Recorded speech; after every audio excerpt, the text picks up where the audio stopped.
Yay! We are now live. Heck yeah. I was just about ready to blast this up on social media, so give me just a sec to do that. I'm doing the same thing, actually. I'm getting the link now. Yeah, I just sent it to you via email, so. Oh, okay. I'll go to that. All right. Yeah, I show. Funny thing, I just realized that I'd followed you on I have two YouTube accounts, one that I pretty much only use for posting and one I use to actually watch videos. And I realized I'd only followed you on one of them. I wondered and it's the one I don't usually watch. Yeah, I wondered what the one YouTube channel was, because I was like, that's not Ben's name. I was expecting your YouTube channel to have be some basis of your name. Yeah, well, I'm following you on the one that's BWH Comics, but since I don't watch that one, I followed you on the other one too. Oh, yeah, that's the one pretty much to watch channels and stuff. Basically, yeah, okay, it's that thing where I've had that one since before I came up with BWH Comics, and so it has all my preferences and stuff like that on there. So I'm like, I might as well keep this separate, keep Google confused. Yeah, exactly. Let me go ahead and do my posts, and then we can link. Sounds good to me. All right. While you're doing that, I'm going to blast this out on my social medias. Let's see. Join us on YouTube for this. Wait, join us on YouTube. It's a good thing this is flexible. Join BWH Comics and me on YouTube as we celebrate our KickStarters launching today.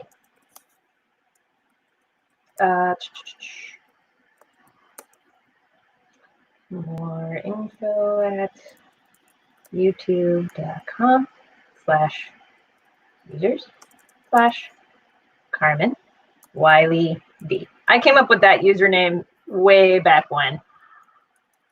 I was still in high school at the time. Which one? Carmen Wiley D, the YouTube handle that I have. I just never bothered to change it. I found you under Kelsey D. Is that? It probably. Okay. Here's the thing about the YouTube channel. The URL address is user/Carmen Wiley D, but it pops up as Kelsey D. I don't know what technical wizardry I pulled off to make that happen, but it happened.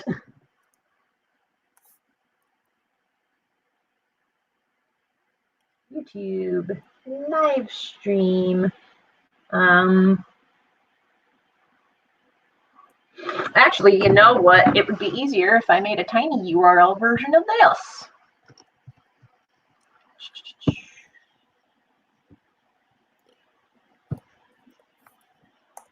Technical wizardry.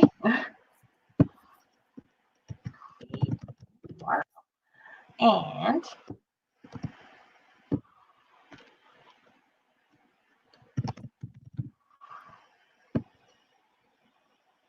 there we go. Okay, tinyurl.com/yaykick to watch the live stream. Wow, you made it that quick. Oh, yeah.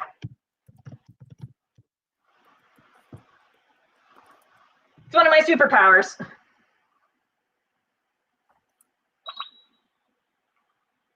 Oh, yeah. Language on your stream. Any care? So I try to keep swearing to a minimum, but if an F-bomb drops, whatever, you know.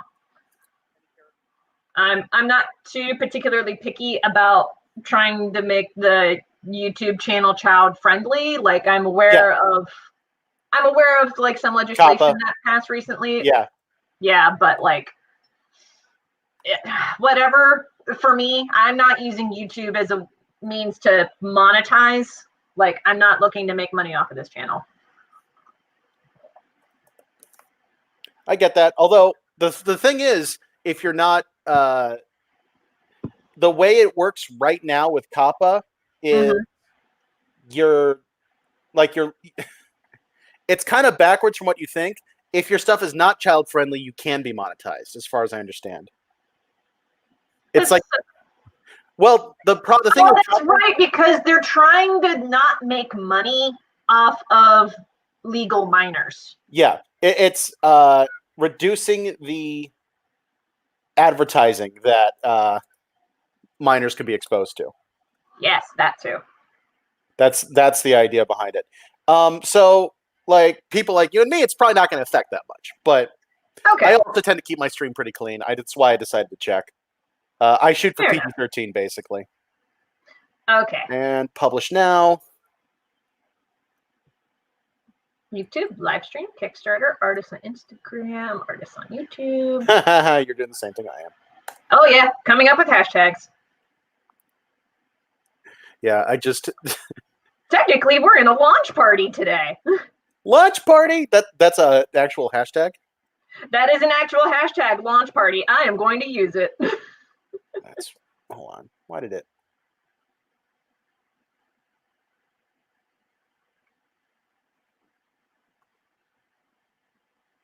Yay, I'm glad you got the URL. Yep. All right, let's see. Kickstarter. Launch party, you said? Yeah, launch party. That is an actual hashtag. Good to know. Comic writer, comic artist. I'm going to plug my phone into charge. It's a little low on battery. Let's see. What else we got? 223. I love that these first 10 minutes or so of this live stream is just us doing technical bits. This must be riveting for the audience. You know what? I mean, well, first off, this is why I edit my videos. Second, every single time I start a live stream, the first 5 minutes are making sure it doesn't sound like crap, because I had problems with my very first live stream where there was a constant echo. Oh. And it's because I use OBS for my recording. Oh, okay. I've heard of that. Yeah, OBS. I didn't realize this. By default, has a mic channel that's not obvious. So I added a second mic channel. So I had two mic channels recording at the exact same time. But they were just like a couple milliseconds off from each other. Oh no. Yeah. But this is stuff you learn when you're doing this. Yeah. It's like my first live stream using this platform. I did not realize that in my first live stream, I was not sharing my screen as often. So had to keep that in mind in future live streams. Ooh, we got comments. Jessica, she says, I like it. You like our technical gobbledygook? Cool. I'm glad you enjoy it. Are you getting that from the YouTube chat? Yeah. Hi, Jessica, by the way. Yeah, so StreamYard is actually really nice in that there's a little sidebar for me, the host, and there's a little section for comments. And I can click on that, and then I can click on whatever comment that I want, and it highlights it on the bottom of the screen like this. That's really cool. It's really nice. Oh, I see the problem. I'm looking at private chat. That's why I wasn't seeing this. There we go. Now I see you. Yeah, I think private chat is more just between us. Yeah. Yeah, which makes sense because, we need to have our scandalous, salacious secrets. Yes. Mm-hmm. Oh. Now. I'm a nerd. It's okay. We're all nerds, Jessica. If we weren't nerds, it would be a weird thing. Hey, you mentioned me in a comment. How dare you? Yeah. I did mention you in a comment. I had some scandalous things to say about you, my good sir. I forget. Do you use a scheduling app for your social media? So for my social media, no, not really. But whenever I post on Instagram on my phone, it does give me the option to simultaneously post on Facebook, Twitter, or Tumblr. Since I don't have a Twitter account anymore, I just post it on Facebook and Tumblr at the same time. Columbus. Come on, why is it not bringing up Columbus, Ohio? I used the Art Makes Cbus tag, so I wanted to. Oh. Yeah, I'm still looking for apartments in the Columbus area, actually. Yeah, at some point we need to talk about that. Yes, we do. Let's see. All right, I'll just use New Albany. Why not? I try to avoid using my direct location, but it is what it is. Albany's broad enough that nobody's going to be able to find you, dude. Yeah. Let me just do one extra post at. Oh, hi. You've got a loud cat. I do. I have a very loud cat. Yeah. My friend, when I'm gaming, that I game with a lot, has a very, very loud cat with just like the saddest sounding meow. Aww. And it just like pierces like through all the way through like their headsets. I can hear just and it's just the saddest thing. It cracks me up. Oh, baby. It's also apparently the world's dumbest cat. I've experienced my fair share of dumb cats. Yes. There was this one cat at this like Airbnb that I stayed at in Morgantown that like, oh my God. For one thing, she was adorable. For another thing, she was like 19 years old. No joke. And for another thing, she did this thing where if you pet her, like how I'm petting Scarlett right now, yep. And then you get down to her butt, she would just and lick her chest. And no matter what, if you pet her butt, she would just on her chest. Yeah, I have a I have a friend whose cat just immediately decided that she hates me. Oh. No, it's really funny because like cats after a while get to know that I love annoying cats. It's one of my favorite things to do with cats. Like they like cats learn pretty quickly. Oh, I'm a very annoying person. I've never had a cat that just looked at me and said, "Nope." Yeah. Like I'm done with you already. Mm-hmm. I've actually had to cat sit for that cat. Like just go over and feed her, and she has continued to not like me. Like I do not know what I did. One of the things that's funniest about it is our assumption she was a rescue. We assumed she had a problem with that. That's right, Jessica, kitty. Yeah.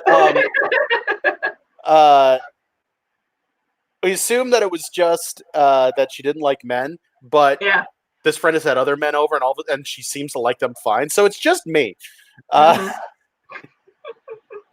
Yeah, pretty much. Okay, done sharing stuff on social media. Sweet. There we go. I don't know if you can hear, but there are some purrs happening right now. Can't hear the purrs, but yeah, it's very soft. It's a bit far away, and that's a low frequency, so it'd be tough to pick up. That's true. I'm gonna, you know what? At 12:30, I'm gonna go ahead and launch my Kickstarter. Okay, cool. Yeah. So T-minus 15 minutes until you launch, my dude. That's right. Although for everyone listening, if you go to the link on the screen right now, lotd-comic.com, you can go ahead and sign up to be notified in 15 minutes when it goes up. Good stuff. So this is only my second Kickstarter. You've done how many of these now? Oh, God. I would have to look at the menu in front of me, but at least 10. Like a lot. Yeah. And I don't know if it's changed since last I looked. You launched your Kickstarter today and not yesterday, right? I did launch it today. I launched it this morning, and you can find my Kickstarter at the link below, tinyurl.com/Jamie-chapter2. By the way, I know I say I haven't been reading people's stuff. I did read the first Jamie Roberts, the first volume. Like I actually took the time. Really good. That's why I backed it again. But yeah, you're already at almost a fifth of your goal from the looks of it. Wait, hold on. What? You're up to 106 out of 530. Oh, yeah. Wow, that's fast. I only launched at like, I don't know, like 9:30, 10 o'clock, and wow. 4 backers. Yay! Thanks, y'all. That's awesome. Yeah. Well, I'm to be trying to fair, remember. you're one of the backers, which thank you for that, my dude. Oh yeah, no problem. Like I want the next issue, and your stuff is way more affordable than mine. Good. Making full book length stuff sucks. It's a lot of effort, man. Yeah, I was thinking about how to describe it. Yeah. And the best way I can put it is like picture your favorite book of all time. Mm-hmm. Now imagine that you have to read it 100 times a year for Yep. 2.5 years. Yep. And then like half those times you're not even reading it in order. You're reading it like different chopped up individual scenes and stuff like that. Yep. It's one of those things where I know I'm going to be complaining about it. Mm-hmm. And it's like I'm very proud of of working on this, of what's happening with it. Yeah. Oh, Kelsey. I mean, Jessica. Backing Kelsey. There we go. Thank you, I'm Jessica. not used to being up this early, and it's noon. Yes. But yeah, there's a Billy Joel lyric I was thinking of this morning. Mm-hmm. You say you love her forever, you may love her forever, but you won't like her all of the time. That's making a graphic novel. Yeah, it very much is. Yeah. I'm having a similar kind of experience with Jamie Roberts, actually. Like, it's being updated on an issue by issue basis, but I am treating it as more of a giant ass graphic novel than I am as like a single issue series or anything like that. Exactly. Like it reads like that. You're thinking of them as chapters, really, Yes. legitimately. Yeah, exactly. That's why I pitched the Kickstarter as chapter 2. Yeah. But one of this is going to sound really, really terrible, but one of my New Year's goals for this year was to thumbnail the entirety of The Legend of Jamie Roberts, because up until the start of this year, I only had like the first 3 chapters thumbnailed. So I decided to make it a point to thumbnail every page of The Legend of Jamie Roberts, just so I have it thumbnailed and scripted out. Right. That's how a lot of webcomics do it. And that's sort of the traditional superhero comic method of doing graphic novels. Yeah. Which I don't necessarily recommend. You know. Yeah, it has a bad habit of leading to just sloppy writing. Yeah. It's funny because I've been watching Linkara's reviews. Are you familiar with him? Oh yeah, I am. Yeah.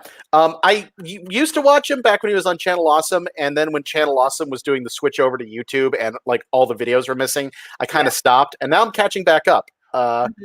But one of the things that it's reminded me of is what I like about superhero comics, even though I haven't really read them much lately. Yeah. I've actually I have a superhero series on the back burner that I've been messing with lately, and it's like, someday I'm actually going to do this. Ooh. Yeah. What was it about superhero comics that you liked so much? I mean, I've always been a mythology fan, and it's basically modern mythology. That's the big thing. And when the stories are done well, you can do some really interesting stuff with superheroes. I was always when I got into DC right around when the New 52 happened, which is a really weird time to get into DC. Yeah, it is. Well, it taught me a lot about how to do both good and bad comics. Yeah. But yeah, it's something that I kind of think back to because one of my friends here, Ian, is very much still a superhero fan. So it's fun to bounce that stuff off. But yeah, like the way they do graphic novels is so different from the way indies do it.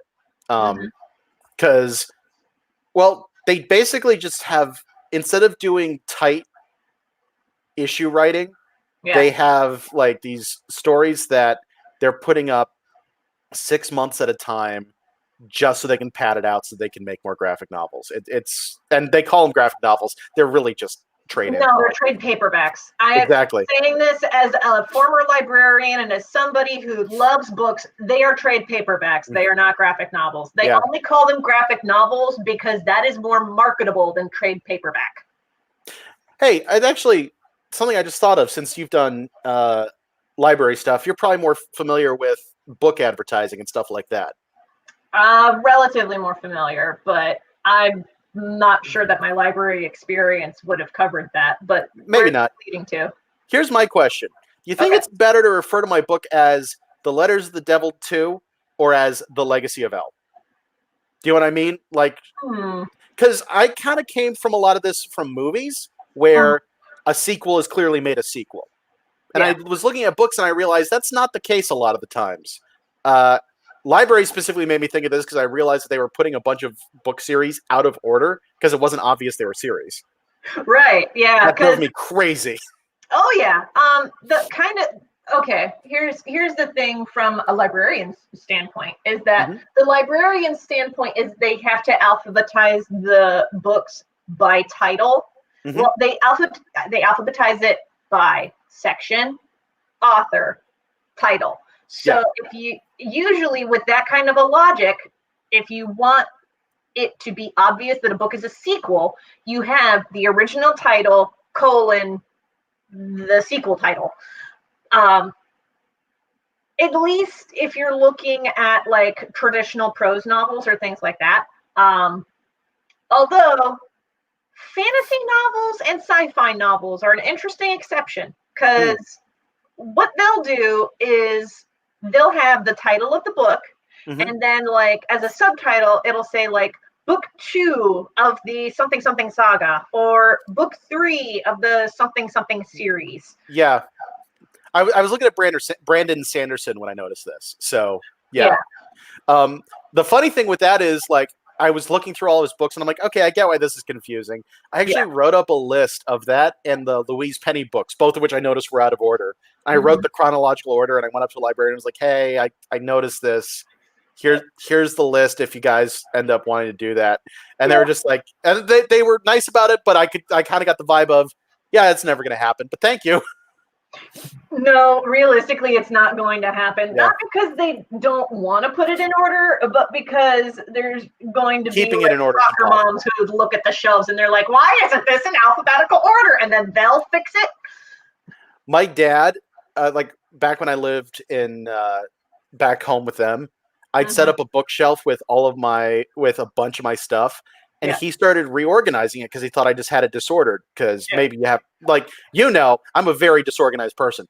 Yeah. But the bookshelf was ordered alphabetically by author, and he started reorganizing it by size. Oh, no. And I was like, what are you doing? Stop it. I know where everything is. Oh, no, that's awful. All right. We are about 5 minutes to lunch. Awesome. Oh, man, we killed like 10 minutes really, really easy. Holy dang. Yeah, that's true. Man, so you have only through chapter 3 actually thumbnailed. How far are you written? Oh, actually, now I have the first 4 chapters thumbnailed, and I started thumbnailing chapter 5 because I've been thumbnailing a page a day. Right. How long? Do you have an idea of how long the final book's going to be? 20 chapters long. 20 chapters. Cool. Yeah, I have it outlined. I know what the story is going to do, and I know how the sequence of events is going to happen. There's still some wiggle room for particular character moments, like, oh boy, chapter 4 and chapter 5, Jamie's going to have a lot of sexual attention with a character who is not Thomas. Which is, like, a little weird to me, because I was like, wait a sec, Jamie, what about in the first chapter you were crushing hard on Thomas? Like, what's going on? But like I'm leaving room for that.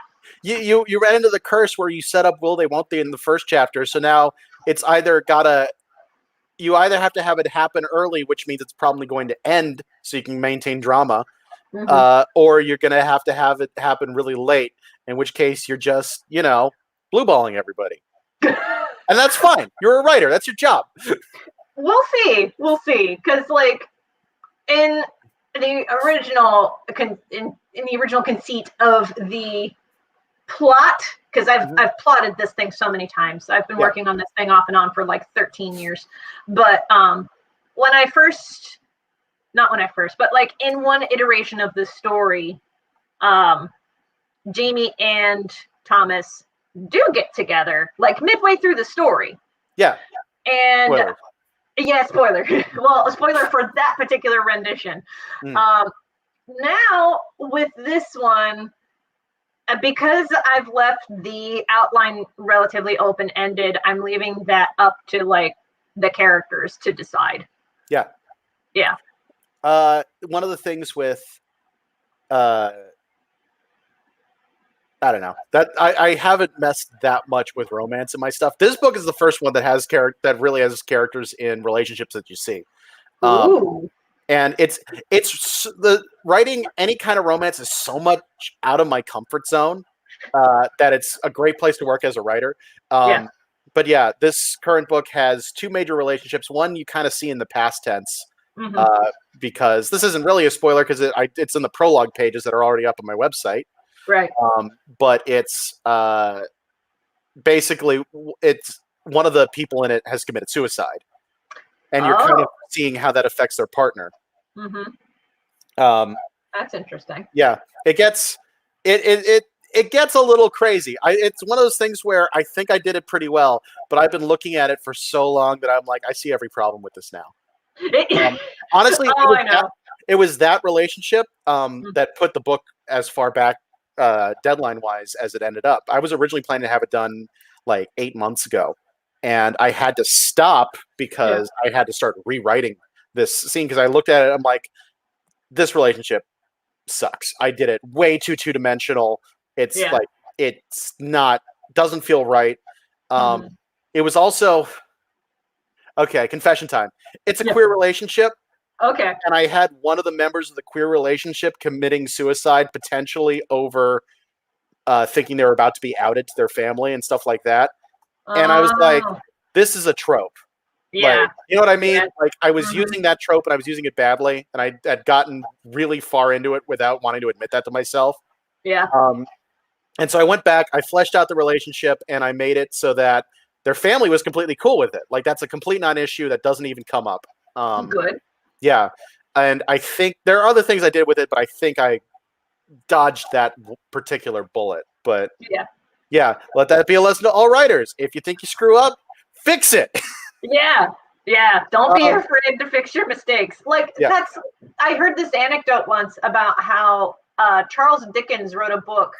I don't necessarily know how true this is because I don't read Charles Dickens, but supposedly he had published a book and it had a character that was like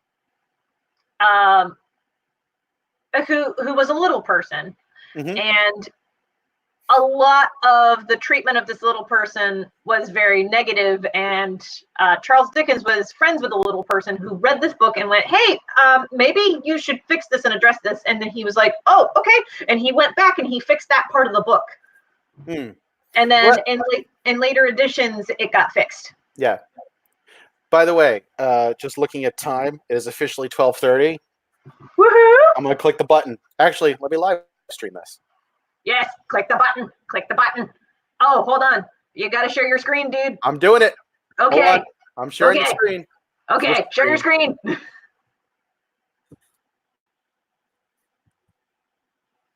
Okay. Ba-da-dum, bum, bum, bum. Ba-ba-da-ba-ba-da. It actually said drum roll. Yay! We are launched! Yay! Woohoo! Awesome. Yes. Actually, sharing audio. I'm going to show everybody something fun. We're going to watch YouTube on another YouTube stream. Here we go. What is this technical nonsense? Do I just want to do it? I'll just do it through KickStarter because it's the same video. You're going to need to close your sidebar there on the side. What? It's been several years since the L Letters case shook everyone to their very core. In a single day, some of the city's most powerful and corrupt figures found themselves laid low, losing their freedom, their futures, and, in some cases, their lives. The mysterious mastermind known only as L still inspires fear in many, while others hold him up as a symbol of rebellion. Melina Quinn, a college senior studying criminology, is writing her thesis on the L letters case. Her research takes a dark turn, however, when a friend commits suicide after receiving an email that appears to come from L. At the request of the victim's distraught partner, Melina agrees to use her knowledge of the original case to investigate. As Melina goes deeper and deeper, she discovers that she is not the only one interested in the whereabouts of L, and that the world she has come to accept is not at all what it seems. For when you hear the call from the shadows, you're lost once you answer it. My name is Ben Wright-Heuman, cartoonist extraordinaire, and welcome to the Kickstarter for The Letters of the Devil 2, The Legacy of L. Back in 2017, I successfully kickstarted my first graphic novel, the whodunit mystery, The Letters of the Devil. I was overwhelmed by the support I received. People seemed genuinely interested in my story about what would happen if the deadly secrets were revealed to random strangers. When the book was released, I included a promise at the end that a sequel was in the works. True to my word, I began releasing the prologue, page by page, on Patreon and on my website in December 2019. Now, with the book in its final stages, it is finally time to take the next big step: funding it. The Legacy of L takes the loose threads left at the end of the first book and unwinds some while tangling others. It shows how the events from the L letters case have caused ongoing ripples with the potential to become tidal waves down the road. Secrets will be revealed, lives will be lost, and reality shall come crashing down around a world unprepared for the truth. Everyone who backs this project at any level will get a credit on my website. Depending on your reward tier, you can acquire a copy of The Legacy of L as a PDF, paperback, or a special edition, which will have a handmade book sleeve and a custom ciphered letter from L. Haven't read the first book? That's okay. I've included rewards that get you both books. For those of you that like original art, we will also be offering a limited number of original 9x12 ink and graphite illustrations in the style of the series. I started working on this sequel over 2.5 years ago. It's been an amazing journey. I could not be more excited to finally be sharing it with all of you. I look forward to seeing what you all think. The next entry, The Letters of the Devil. Rock on, guys. Never stop drawing.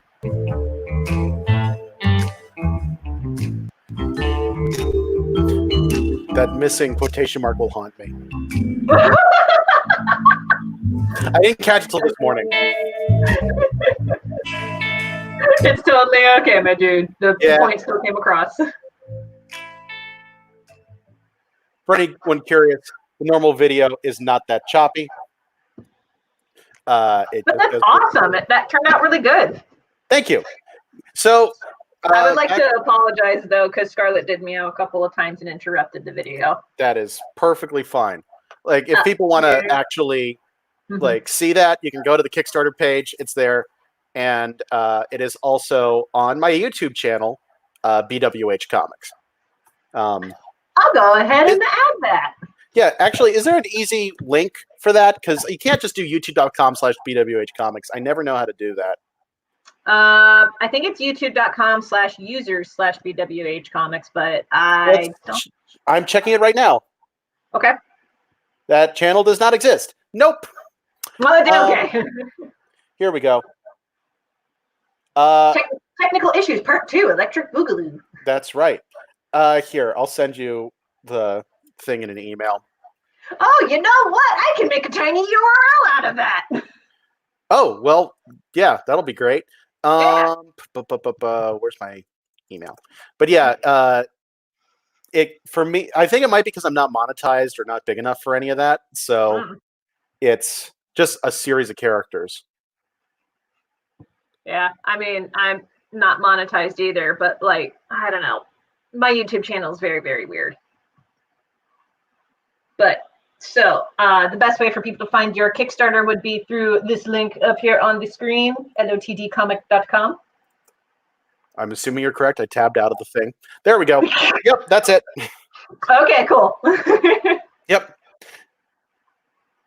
Just making sure that all of the viewers at home know where to find your Kickstarter. The Kickstarter campaign that we just watched a video for. Yeah. Also, just to do a quick shout out, I just got my first backer. That's my friend Kate Ryan. Kate, you're awesome. Thank you. Don't know if you're even watching the stream, but hey, thank you for backing me. Woohoo! Yep. We got a small audience, but they are there. Yay. Yay.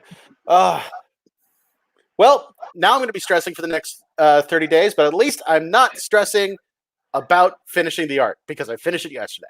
Yeah. Oh, I'm going to be stressing for the next like 21 days while my campaign is going. So yeah, it's, that's how it goes. Yep. Yeah, it's just the nature of the beast. When you run a Kickstarter campaign, you just stress out about it. Look on the plus side. You're asking for about a quarter of what I'm asking for. It's true. Your goal is much higher than mine, but it makes more sense that yours is a 30 or 31 day campaign and mine is not. Yeah, it is 30 day because it's through the month of February, ending on March 1st, and February being a leap year, 29 days, so the 30th day is March 1st. Heck yeah. Seemed perfect. But yeah, I had to ask for a lot more because it's a graphic novel. Like each copy costs me, it's going to cost me at least the amount that you're asking for a physical copy of your book. So there's a lot of markup that's going to end up having to happen. But, it's 238 pages of art, which is a lot. That is a lot. Yeah. That is a whole heck of a lot. Yeah. It's about 150% the size of the first book. It's 3 times the length of my graphic novel, The Case of the Wendigo. So that's a lot. Yeah. I absolutely love doing mystery comics, but I'm really, really looking forward to not doing a mystery comic for a while. That's honestly the best part. It's like there's so many projects I want to do. I've been thinking about it constantly. Yeah. There's nothing wrong with that though. But okay, to my shame, I have not read your mystery comics yet. Yeah. But that's a funny thing about working with other cartoonists is we all get it when we haven't read each other's stuff. It's just we're so busy. Yeah, just because working on comics, you're basically just chaining yourself to the drafting table to get shit done.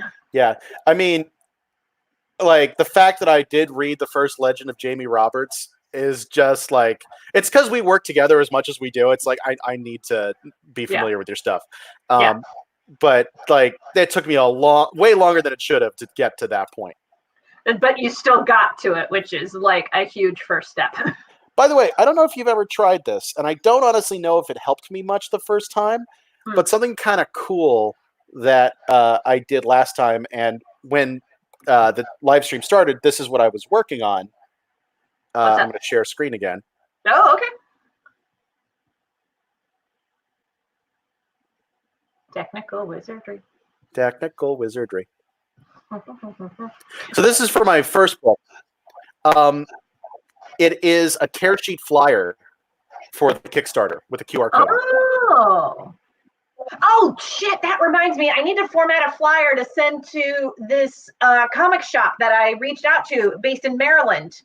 Because I reached out to them asking if they would want to carry my books on consignment or wholesale, and they were like, "Well, we're not taking titles at this time, but if you have flyers of anything, feel free to send them over to us." And I really need to format a flyer to them to send it to them so that they have something to pass out to their customers. Cool. Yeah. Give me their information. Well, if they're comfortable with it. I'll definitely take that information too, because, this kind of thing is kind of fun to do. You get it in comic shops and things like that. Oh, yeah. I was doing it around the state of Vermont, which is not a very effective way to do it. Well, I don't know of too many comic shops in Vermont, but then again, the flyer that I have is this was something that I found at Three Rivers Comic Con. I think it was the same one that we went to. I think that was the same one that we met at the first time for Three Rivers.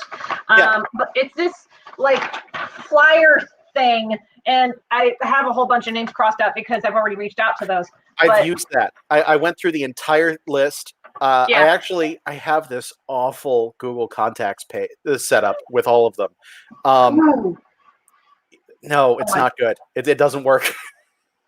Dang it. Like I made this, like I spent a couple weeks compiling the whole thing, trying to find out how to reach out to them to get information. Yeah. And it was an absolute mess because a lot of them don't have actual websites. A lot of them are Yeah. gone, like it's out of date. Mhm. It's I was coming across that issue too. There were a couple of stores, especially in the Maryland area, that I would try to look them up. And it's not so much that they don't have websites, they don't even have Facebook pages. yeah. So, like, If they have how a do you Facebook reach out page, I count that as a website. But yeah. Yeah, but like, it was still really hard to like reach out to those guys. And if I couldn't find the information about them on the internet, I just crossed them off the list. Yeah. But there were some that I reached out to that actually panned out somewhat. I can get you the name of the comic shop who said that they would take the flyers. Give me just a sec. I have a spreadsheet. Yeah. Just email Everything that I do is based on spreadsheets. But yeah, I'm in a much better comic town right now than I was before. I was in the middle of nowhere. Yeah. Technically, where I was an awesome comic town, but it had like 12 people. Well, it was an awesome comic town to study comics in. Yes. Not necessarily to make and sell them. Yeah, exactly. Yeah. I actually went up to Burlington for most of those flyers, and I have no idea if they did well because, like, I didn't get any, like, you don't get any feedback on where that's coming from because I haven't figured out how to do that yet. Yeah. And I put it in this town that was 2 hours away from me, so I didn't check back up on them. Oh no. But you know, every little bit can help. Yeah. My So first Kickstarter went pretty well, so I assume it works. good. The name of the comic shop that is accepting flyers. And you should really preface this by saying, "Hey, I heard about you from my friend Kelsey D." Yep. But they have a Facebook page. They are B&D Comics, based in Roanoke, Virginia. That's Okay. the letter B as in boy, ampersand, D as in dog. B&D. I think I did check them. Let me look at my awful Google contacts page. They were on that contact page because they were on the sheet of paper that I just pulled out a minute ago. Yeah. They do ring a bell. Yeah. Yeah, I'm bad at figuring out some of the logistics of, like, part of what I was trying to do was make a map of all the these shops. So I was thinking, okay, when I'm driving various places, maybe I pass through this area, maybe I stop at the shop, that kind of thing. No, like, so many of them, I reach out to every single one I could, and the response I got from the majority was, we only distribute through Diamond. So, yeah. By the way, just in case anyone is listening who is interested in this, Diamond Distribution kind of has a stranglehold on most comic shops in the country. They are the distributor for the big guys, DC, Marvel, like Image, Dark Horse. Like they're the ones who handle the vast, like 99% of distribution to comic shops and bookstores and things like that. Yeah. Which, I mean, Alterna is trying to build it up, but even then, Alterna doesn't have as much of a reach as Diamond does. It's frustrating. And if you want to get your stuff distributed through Diamond, it's doable. It costs a ton to get in, but yeah. I mean, to be fair, what you get out of that is every comic shop in the country can carry your book. But for indies like us, it's kind of tough. Well, it's not only that, but the cut that Diamond takes is fucking huge. How big is it? I actually don't know this. The last figure that I saw was I don't think they so much sell it on a wholesale deal, but they take like 60%. That includes printing and stuff like that? Like that, they cover that? They don't cover printing. You have to print the book yourself. Really? Yeah. Oh, that changes the math a lot. Yeah, yeah, it does. So you have to print the book yourself. You have to handle most of the marketing. All Diamond really does is they take the book cover that you give them and they plop it into the back of their catalog, and that's it. Like everything else is like on you. So that puts you in the catalog. It doesn't even guarantee distribution. No. So this sounds like if I did do offset printing, at that Yeah. point it might be worth paying Diamond to do it, because I'd have like 1,000 copies of the book I need to get rid of. Really, that's the only way to make Diamond work for you, is if you're printing upwards of 1,000 books or more at a time, which is part of why Marvel and DC have such big success with them, is because they have the, maybe not so much now, I hear that their money isn't too great, but they both belong to companies that can afford it. yeah, basically. Marvel is, they're not making as much money on the comics as they are on the movies, but they're making so much money on the movies they don't care. Yeah, pretty much. Like, I think for Marvel, it's more that the comics are like an additional marketing tool to get people hooked onto the movies at this point. Which I don't know how to feel about that tactic, but it is a tactic. Yeah, I mean, I wonder how it's been working for DC lately. I don't know. Their movies have been getting better. I will give them credit for that. Yeah. I'm actually looking forward to the Birds of Prey movie, but we'll see what happens. I did see a GIF set about somebody who was being interviewed about Birds of Prey on some late night talk show, but like I live under a rock. I don't have cable. I don't watch Netflix. I don't have Amazon Prime or any of that shit. So like anytime that there's like a movie announcement, I'm like, that's a thing? Yeah. It's I'm very curious about it because Birds of Prey is a cool team. Yeah. I'm a little thrown that it's really Harley centric because the team's not really. Yeah. It's a little like if you did a movie about the Justice. No, it's a little like doing an Avengers movie, or like the very first, like if the very first Avengers movie, like the advertising was 90% about Hawkeye. Like that's, you know what I mean? Like he's an important character in there, but he's not really the one that you'd normally expect them to be talking about. I get Harley Quinn's incredibly popular. I thought that she was one of the best things in Suicide Squad, which I'm one of the few people on the planet who liked. I honestly against you, man. well, no, I always point to that as like, people support DC doing this. They made a fun movie. Like at least it's trying to be snarky. Yeah. But yeah, like, and you know, they're bringing in Black Canary, who's one of my favorite superheroines. I can't figure out from watching the trailers which one's Black Canary, which has me worried. That's worrisome. Well, I looked at the actress. I'm not familiar with her, and I have trouble with faces, so it takes me I have trouble spotting her. And Black Canary has a very distinct look in a lot of the comics. Yeah. One of the main tells is like a lot of blonde hair, and like not blonde at all. So it's like, okay, I'm having trouble spotting, and they'll show the characters for like half a second, then cut back to Harley.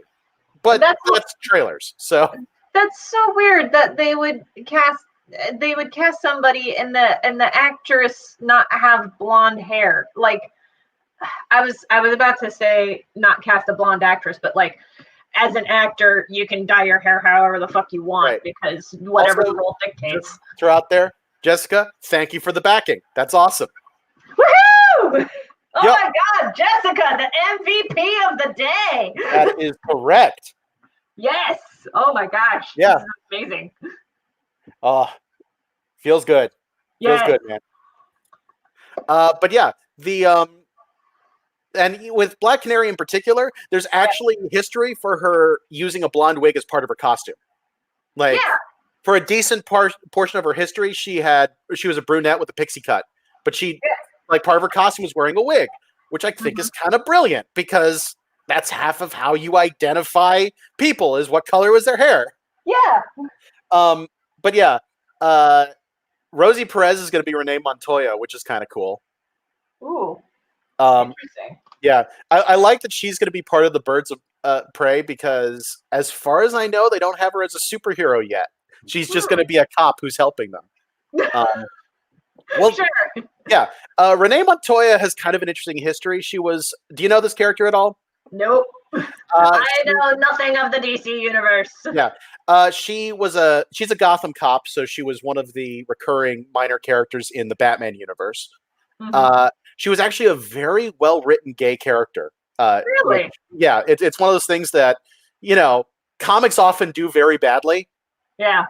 I think, and they've kind of had her have an on and off thing with Batwoman, who's another sometimes well-written gay character. Yeah.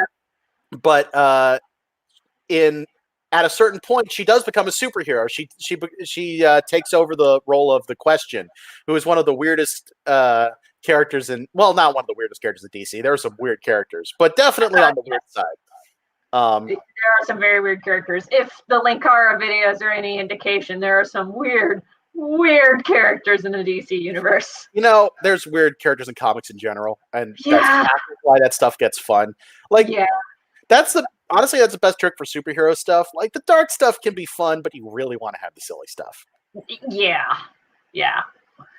There's a very well done animated show, Justice League Unlimited, which it was one of the. Did you ever watch Batman the Animated Series? Bits and pieces. Yeah. Same guy made it, so same kind of art style. Okay, Bruce Timm, that's the name. Bruce Timm, yeah. But there's an episode where a bunch of the members of the Justice League go back in time to the Wild West and end up fighting like outlaw cowboys riding robot dinosaurs with laser guns. And I'm just like, this is why I love comics. Like, this is fun. I was having flashbacks to Atomic Robo for a hot second when you were giving that little pitch. Because like Atomic Robo would have something similar. Yeah. Like when those comics get goofy, it's the best. It's just the best. And I like that the TV shows for a lot of them get that. I wish the movies got a little better. Marvel's kind of figured it out. Yeah. We'll see. I don't know. We shall have to see. I'm gonna grab me a snack really fast. Go for it. Yeah, because I've drank through all of my hot cocoa. So, and it's technically my lunch hour, so I should grab something. Gotcha. In the meantime, while she's gone, we're going to go ahead and do a little pitch for both of our Kickstarter projects. We've got The Legend of Jamie Roberts, Chapter 2. I've read the first one, and it is absolutely fantastic. I'm sure that she has a tiny URL for it. You're going to have to wait until that goes back on the screen, because unfortunately, I do not have it handy. But would definitely recommend it. That Kickstarter is ending sooner than mine, so it is worth checking out. And they are already about a fifth of the way to the $530 goal with 20 more days to go. So hop on that while you can. In the meantime, we also have my project. The link for that is on the screen, lotd-comic.com. The Letters of the Devil is a whodunit mystery follow-up to the first story, which was all about what would happen if your deadliest secrets were revealed to random strangers. This one goes bigger and crazier. Definitely worth checking out. It follows the adventures of Melina Quinn, a college student who is writing her criminology thesis on the events of the first book, and who gets roped into investigating because the antagonist from the first book, Elle, went missing at the end of it. Spoiler. And one of her friends receives an email that prompts them to commit suicide, and it appears to come from Elle. And due to her research, she starts investigating to help out the distraught partner. And it gets dark. I had a lot of fun doing this one, and I'm excited for you guys to have a chance to check it out. I do have options, in case you didn't read the first book, of getting a copy of it on the Kickstarter. I do bundle packs, and at the risk of losing out on money, but getting you to at least read it and check out the next book, I will also tell you that you can check out the entire first book and a sneak peek of the second one at bwhcomics.com/LOTD. All right. Hold on. I can add a link on the bottom of the screen there. Don't add a link for that one. Don't do a link for that one. I'll just do that. Okay. If people hear it, they get lucky. All right, sure. Yeah. Just rewind in time. Pretty much. Yeah, I'll say it one more time. bwhcomics.com/LOTD. I don't want too many people doing that because I want to sell the book. Like, chill. If you read that, you're guilted into buying it. Do it. Which, when I come back, there's actually like something that I wanted to chat with you about. So give me just a second. I am toasting up some bread for a sandwich. Do it. Yeah. All righty then.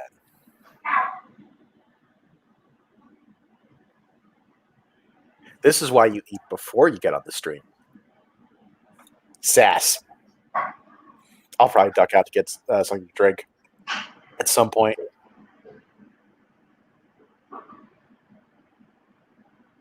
Do. Jessica, I'm guessing you went for the option that gets you PDF copies of both books. Good choice.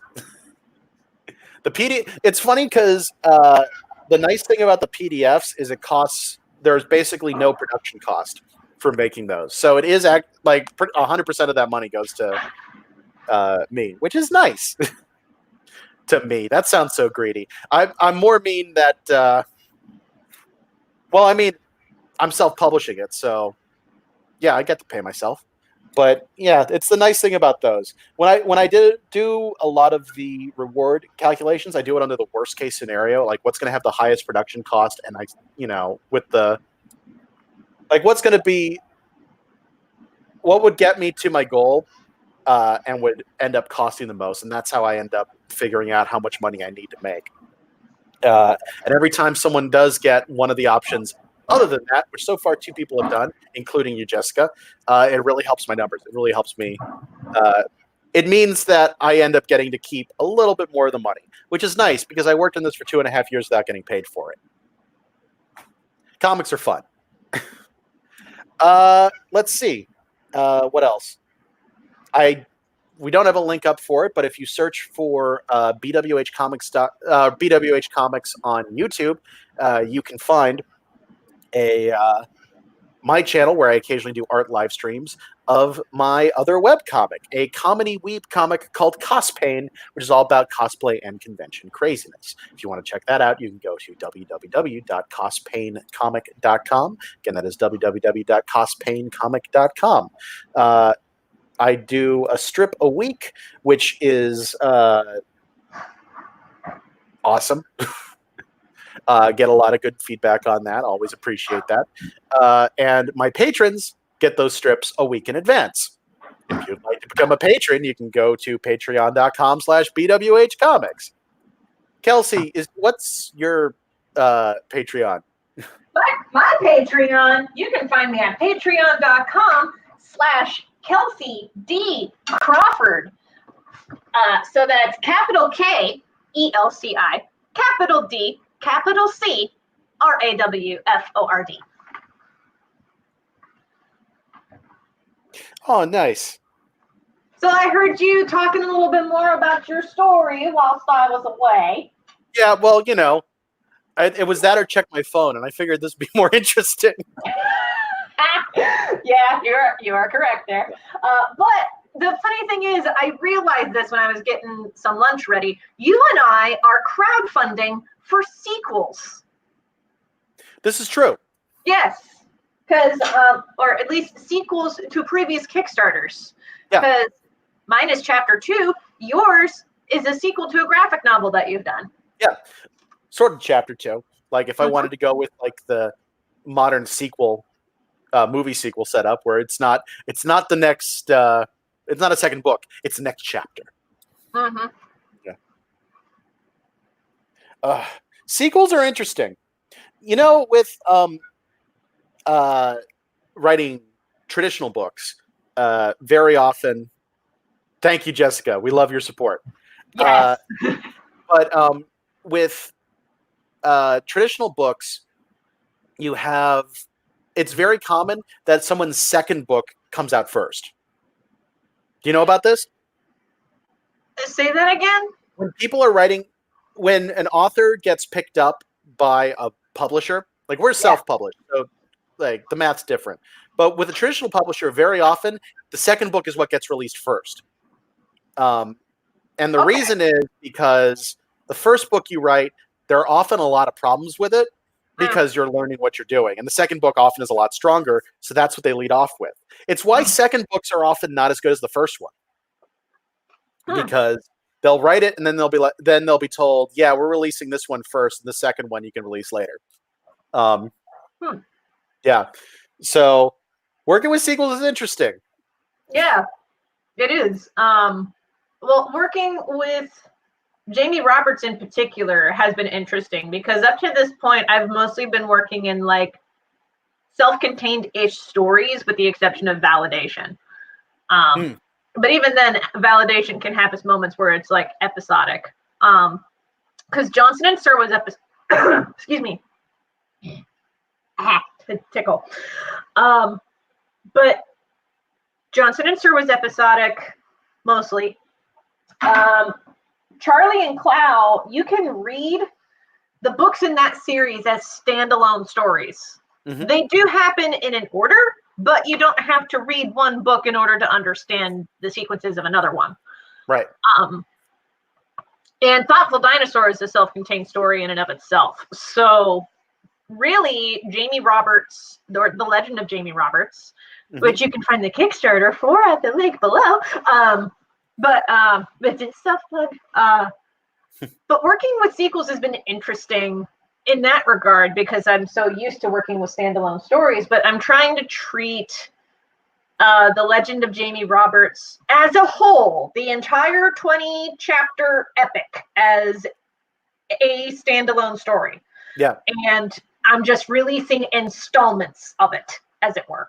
I'm trying to treat it that way because A, I feel like that's the best way to address the story, and B, it keeps me more interested in keeping the story going. Yeah. No, that's honestly a great way to do it. It's funny because like when I was at the Center for Cartoon Studies, one of the things that was crazy about that is the question would often come up, you know, do you want to do a graphic novel? And most of the people I knew were like, no. And whenever visiting artists were asked about it, their response was always kind of along, okay. And I didn't get that until I did it myself. I'm like, oh, okay. Like, it's weird, the stuff that you don't realize when you go into long form. And doing a bunch of small things that can tie into long form is not a bad way to do it at all. I think it's why the concept of the chapter exists. So you can kind of compartmentalize working on a larger project. I will say, anyone looking to do it, and you know, this advice goes for you too, Kelsey.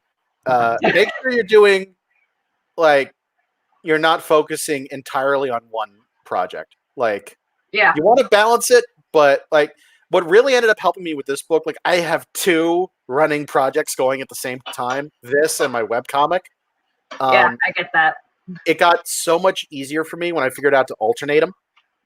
Like, I'll do a week where it's like, okay, I'm only going to work on this project, and then that'll give me breathing room on that project so I can work on the other project. When I was trying to juggle both at the same time, way worse. Like, stress levels through the roof.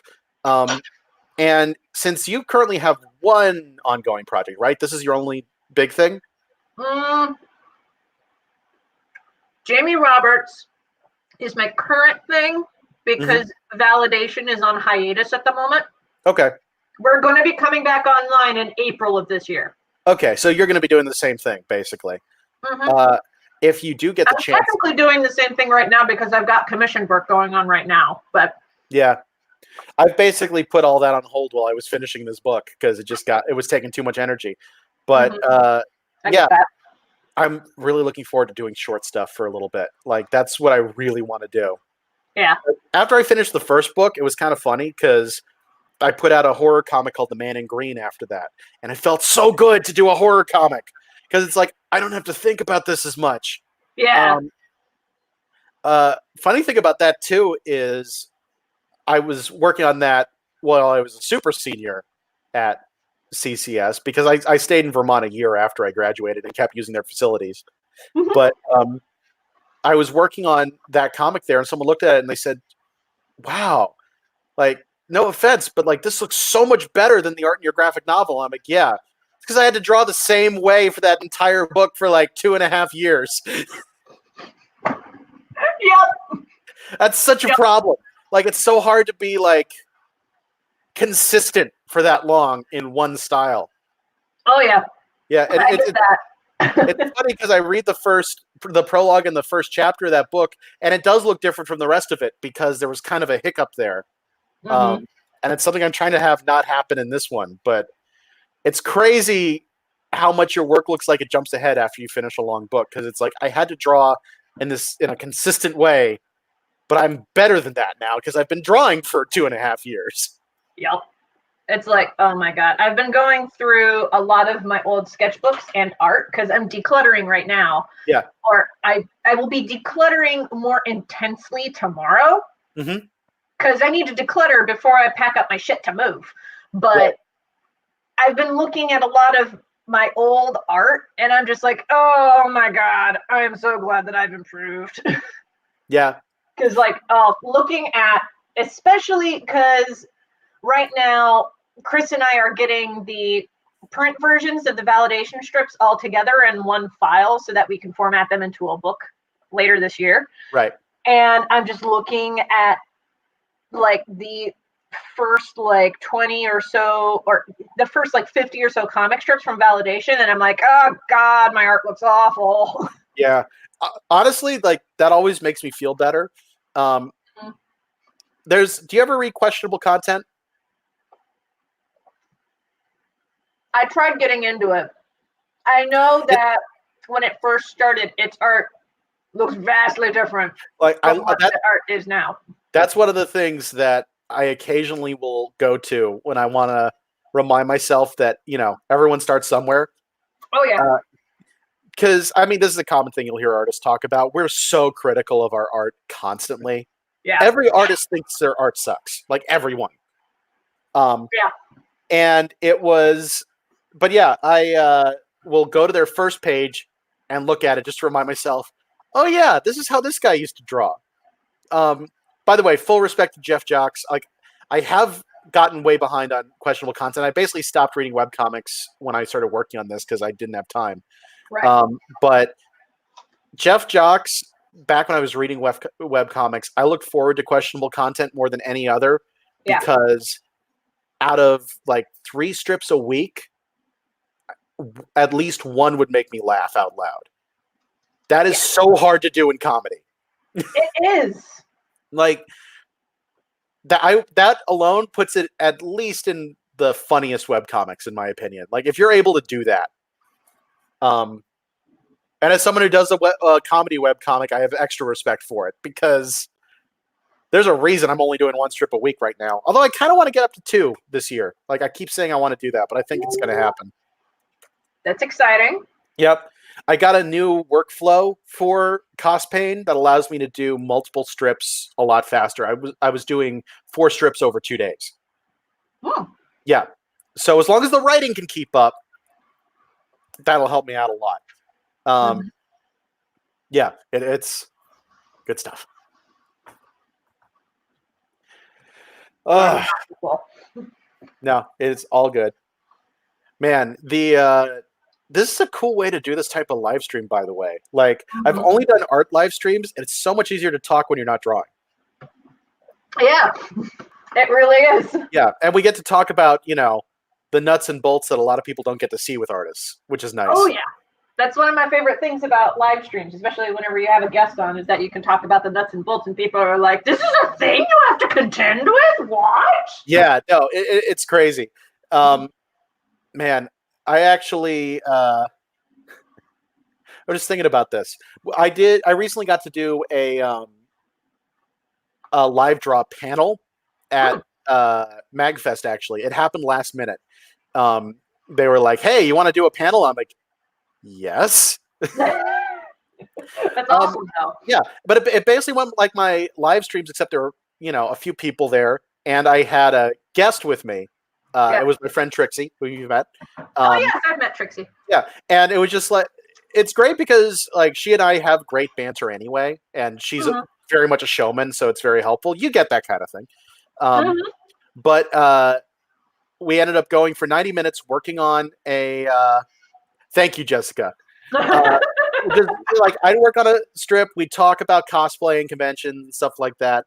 And one of the things that I remember coming up, talking about artists being down on their work, met a new artist who talked about how she was an aspiring cartoonist, and I got to do a speech that I've been preparing for forever, and I don't get to do that often, where I say there's no such thing as an aspiring cartoonist. Yeah, no, You know there what I'm isn't. talking about?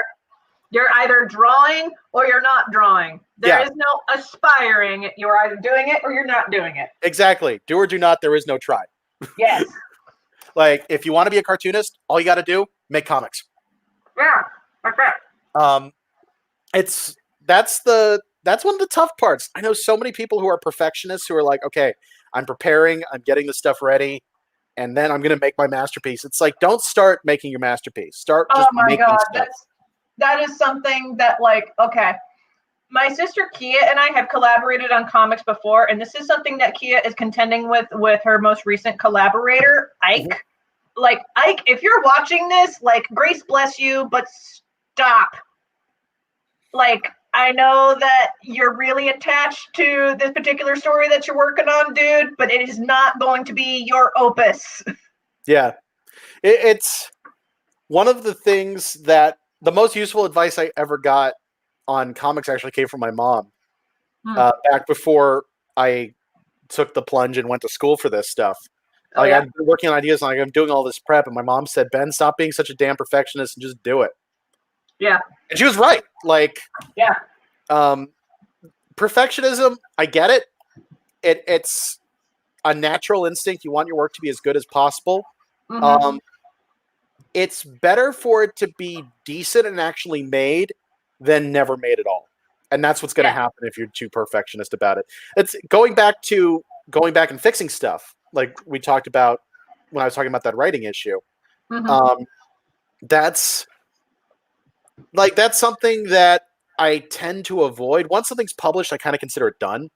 Yeah. And I try to force myself to not go back and fix stuff for this exact reason. I want to keep moving forward. If I made mistakes, learn from them, do something new. Yeah. In that situation, I'd consider it because it's really dangerous what goes out there, and being able to admit you're wrong is an important thing. But like, in general, once I printed something, it's like, you really screwed this up. I'm like, well, I'll do better on the next one. Basically all you can do. Yeah. Like, on your mistakes, move forward. That's like, oh, Lordy. The comic that Kay and I worked together on, seeing him, there was a segment of the story that, like, looking back on it, I'm like, oh, boy, we should have not put that in there. But we did. Yeah. And I'm not going to say what exact scene it was. If you've read Seeing Him, you would know the scene that I'm talking about. But we put that in there, and there were some readers that were like, oh, this is really squicky. I don't really like this. And I'm like, at the time, I was like, well, we put this in there to showcase that these characters are not perfect. Yes. Yeah. But one of the things that drives me a little crazy is when people assume that the protagonist is right. Yeah. Yeah. Yeah. I love making protagonists who make mistakes, who do stuff wrong. Yeah.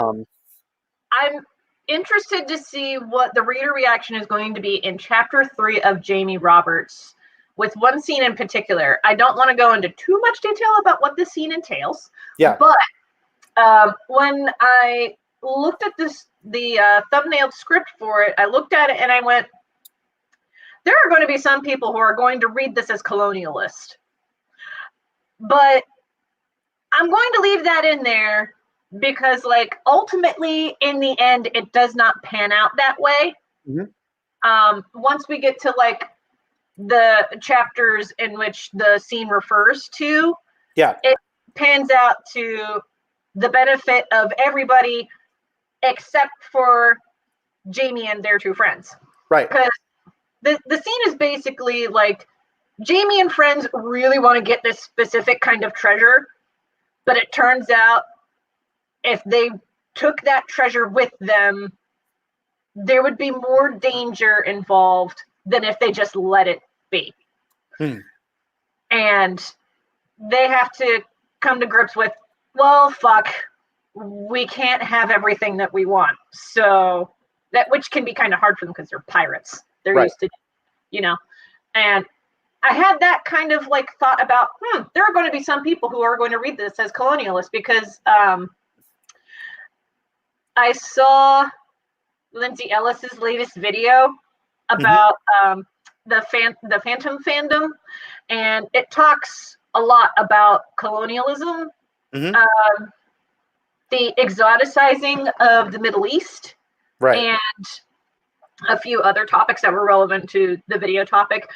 But really, it was just her chance to be able to rag on how much she hates this one self-published book that's in the Phantom of the Opera fandom. And I love that video because of that, because I love seeing Lindsay Ellis being a nerd. Man, I haven't watched her stuff in forever. Oh my God. You should see the latest video because it's so good. Because like I should. Midway through, she's like, you may be wondering, wait, Lindsay, are you really going to be riffing on this 20-year-old book that nobody but the fandom even cares about? Yeah. Yes, I am. Yeah. Because I have been involved in this fandom for a long time. I run this channel and I am the god. That sounds about right. Yeah. She's one of the ones on my list to get back into. Like, I used to be obsessed with the Channel Awesome stuff. Yeah. It was after Blip collapsed and all their videos were getting lost. The only ones I ended up keeping up with at all were Todd in the Shadows and Rap Critic. Okay. And so now I'm getting back into Linkara, which has been great. Ooh, if I could, I would highly recommend you get into Anime Abandon, posted by Bennett the Sage. Bennett the Sage, yes. I used to watch his stuff too. Yeah, he's been doing really good. He actually changed the format of his show a little bit. Now he talks a bit more about the anime industry as a whole. Like, and oh my God, you should see, he finally did an episode about Revolutionary Girl Utena, and it is the best. Yeah, I'll need to check out his stuff. I always, it was funny to me watching his videos because he's very serious and intellectual about it. And then you watch the crossover stuff they did back then, and he is just insane. He was one of the best. He was so much fun. Oh, yeah. I still by the remember way, the crossover episode where he was like a guest on Ask That Guy with the Glasses. Yeah. And his answers kept getting increasingly more deranged. Yeah. By the way, just caveat, because you need to say this now about any of the Channel Awesome stuff. I am aware of the document that got released. I've read some of it. I have not read all 70 pages, admittedly, so I don't know everyone who was involved with what. But I do know that there's some serious controversy around all this. Just want to throw that out there to cover my bases. Because I know that some, more than just Doug Walker and Mike Machado got thrown under the bus with that. I say that like they didn't do anything. It sounds like they did some stuff, but I don't know the exact details. So if we bring up anyone who did something really bad, I apologize.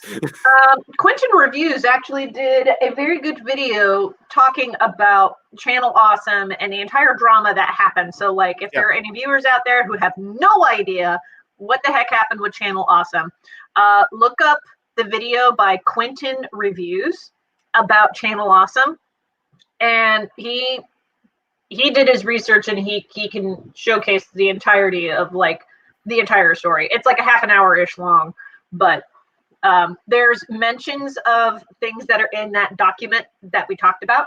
Yeah. And oh my God, it's just oof. And if you want to find that document, it's a Google Doc, and it is available online. If you just Google, if you just look it up, you'll find it. Yeah, and it's available for public reading. Woof. It's interesting. It's also a really good showcase of how to not run an internet business. Well, the thing that's funniest from what I've heard is that it turns out it wasn't even a business. Do you know what I mean? It was a brand. It was none of the creator. I didn't realize this until I perused an article talking about this document. I'll confess, I haven't read the document itself at all. I've read articles talking about the document. But one of the things that it brought up was that all these creators were, it's like, how do I put this? A creator who's posting stuff on YouTube and getting paid for it is kind of working for YouTube. Like that's where they're getting their money from. That's where their revenue's coming through. These guys worked for Blip.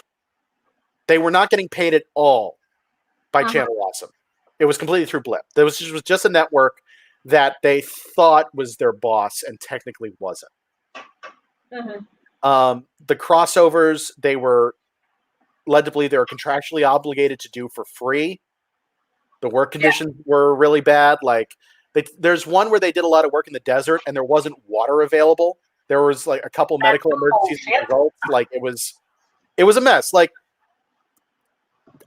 it sounds like there was more to it. From what I've heard, a big part of it sounds to me like you had people like the Walkers and Mike Michaud were running this with no idea how to run something like this. Do you know what I mean? Like,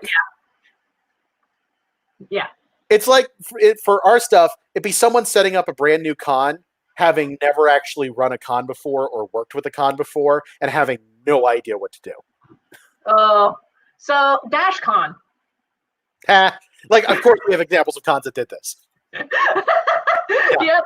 Just thinking of, every once in a while when I get on my Tumblr feed, I'll see somebody like making a comment of, hey, some Tumblr users, we should start a convention. And then somebody's like, oh, the things that we have spotted in these archives. Yeah. Just making fun of the fact that, oh, you wee babies, you have no idea about DashCon. I actually can't remember DashCon, but I think we've talked about it before.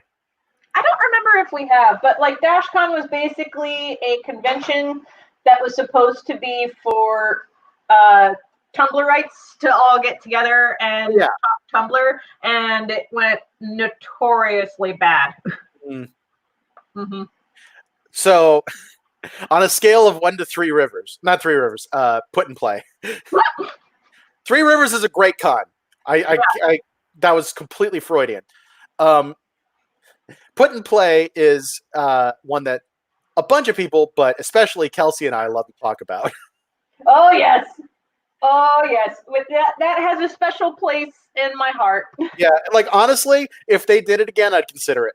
Honestly, yeah, because like it's not their fault that there were like conventions in and around the area that were like, no, you're not allowed to advertise through us. Well, yeah, well, I think a lot of stuff was their fault, but not in a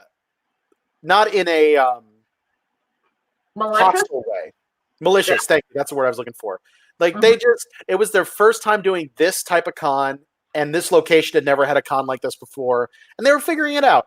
Like, I honestly think the only reason they didn't do it again, well, I don't know. People might have spread the word because most people were not happy about it. But I still remember the one comics making pair that pretty much just yelled at the organizers for like 20 minutes while we were packing up.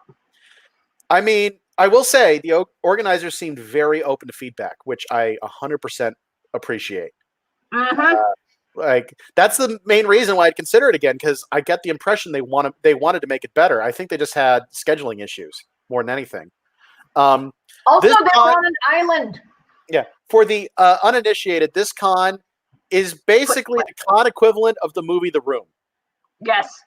Where that's a good way to describe Put and Play. Yeah. For one thing, I did an entire video about this particular. Very good video, by the way. I have watched that one. Okay, good. Yeah. So, like, if you want to get a grip on like how to advertise your show or anything like that, or if you want to know what Put and Play was, the legend of it, you can just check out my channel, and I have a video about it. It's like Put and Play something like that. I don't know. For the record, when she met the part where they talk about the D&D game that happened in a hotel room, I was the DM. Yes. Oh my god, you'd be so happy about this. So a friend of mine started a D&D group recently. I got to bring back Ollie. Nice. Yes, I'm so happy because like the DM told me, he was like, so we're doing this campaign a little differently. Any newcomers, you just start out at level 1. Even if everybody else is at different levels, you start at level 1 if you are new to this campaign. But you do level up with everybody else. Yeah, I'm in a campaign right now that's doing that too. Yeah, and everybody else at the table was like at a level 3, level 2 or 3, and I was the only level 1 at the table when I first joined. But in the lead up to this, I was like, oh man, I'm not sure that I have any level 1 characters that would fit this campaign. And then I found the character sheet for Ollie, and I was like, this is perfect. Yep. I am from an island far away. Oh no, her origin story now is that she and her entire like half orc clan of, and I rolled dice to determine this, 76 individuals all cross the ocean, and they land at this at this town that all of the adventurers are gathered at. It's called Rookwater. And basically, Rookwater, as the campaign was pitched to me, is that this is almost like a Wild West kind of a thing. You're stationed in Rookwater, and it's your job to explore the areas around the town and to help develop the map, basically.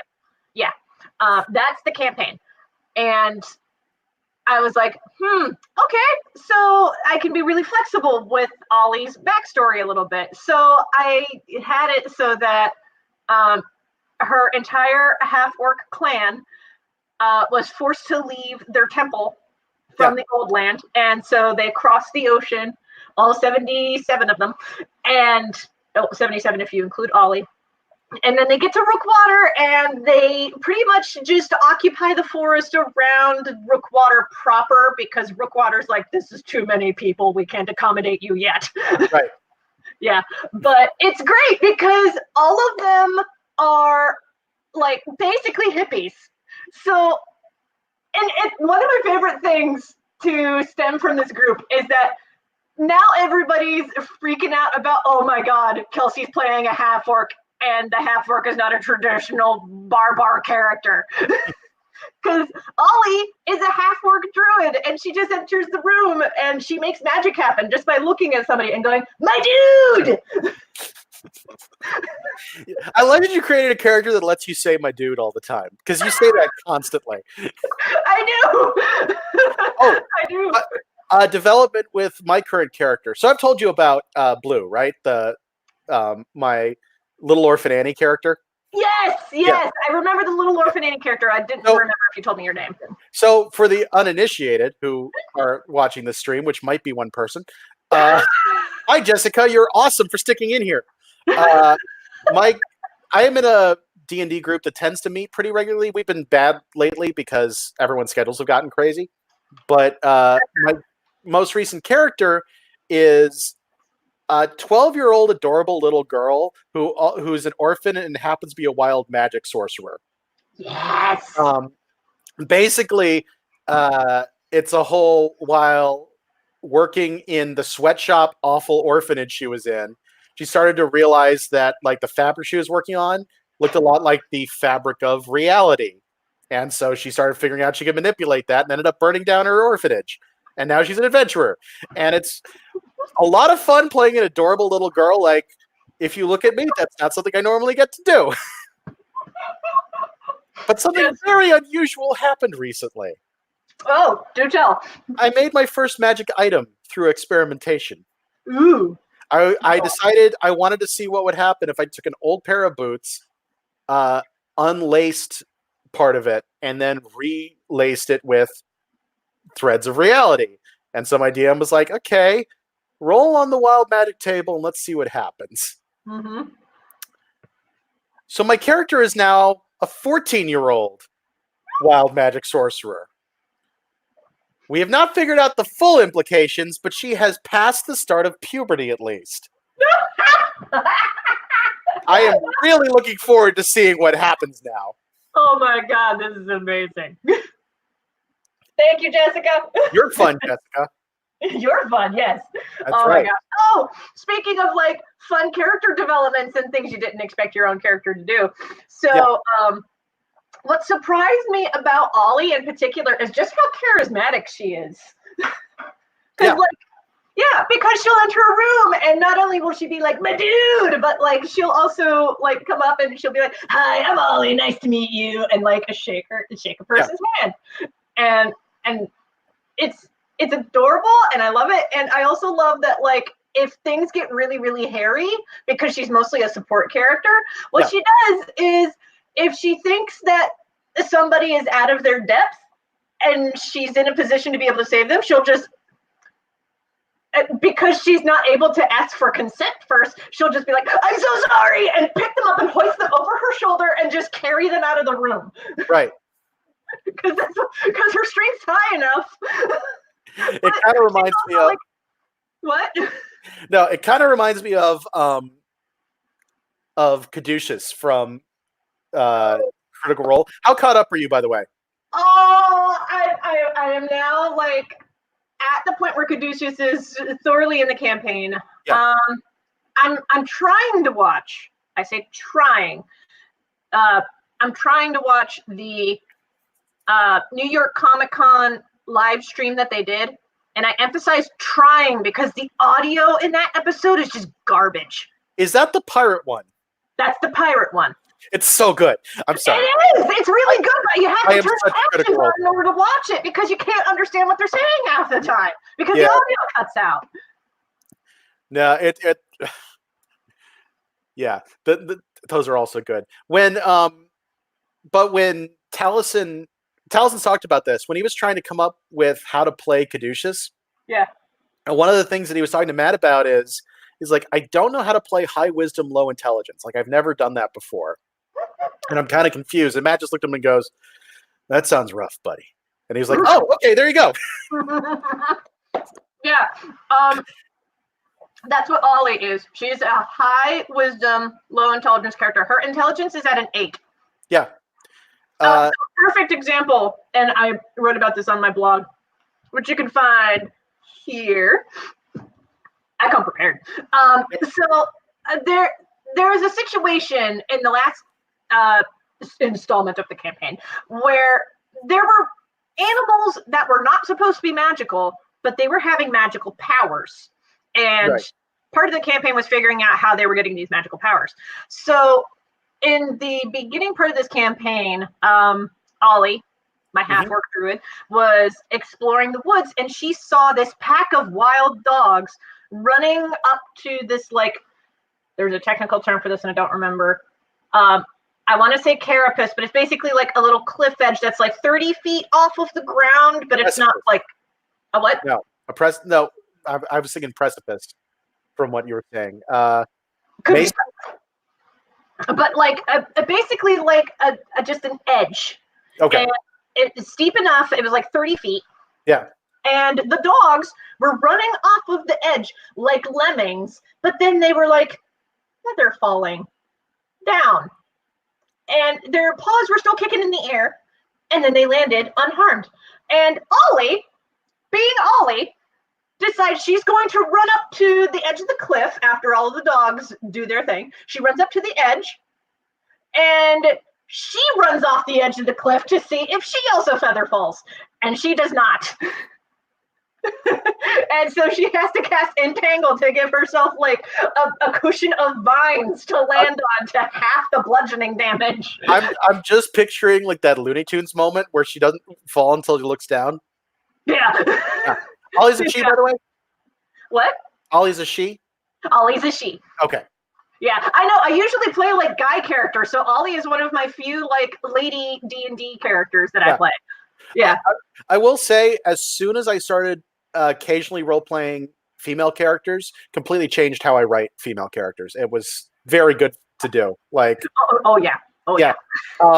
Anyone out there who does role-playing games or anything like that, if you're at all hesitant about playing opposite gender or any of that stuff, just do it in a one-shot. See how it feels. Most of the time, you'll find, oh, this is exactly like playing any other character. Pretty much. And especially as a writer, I recommend it because it really improves. Like these games improve your empathy.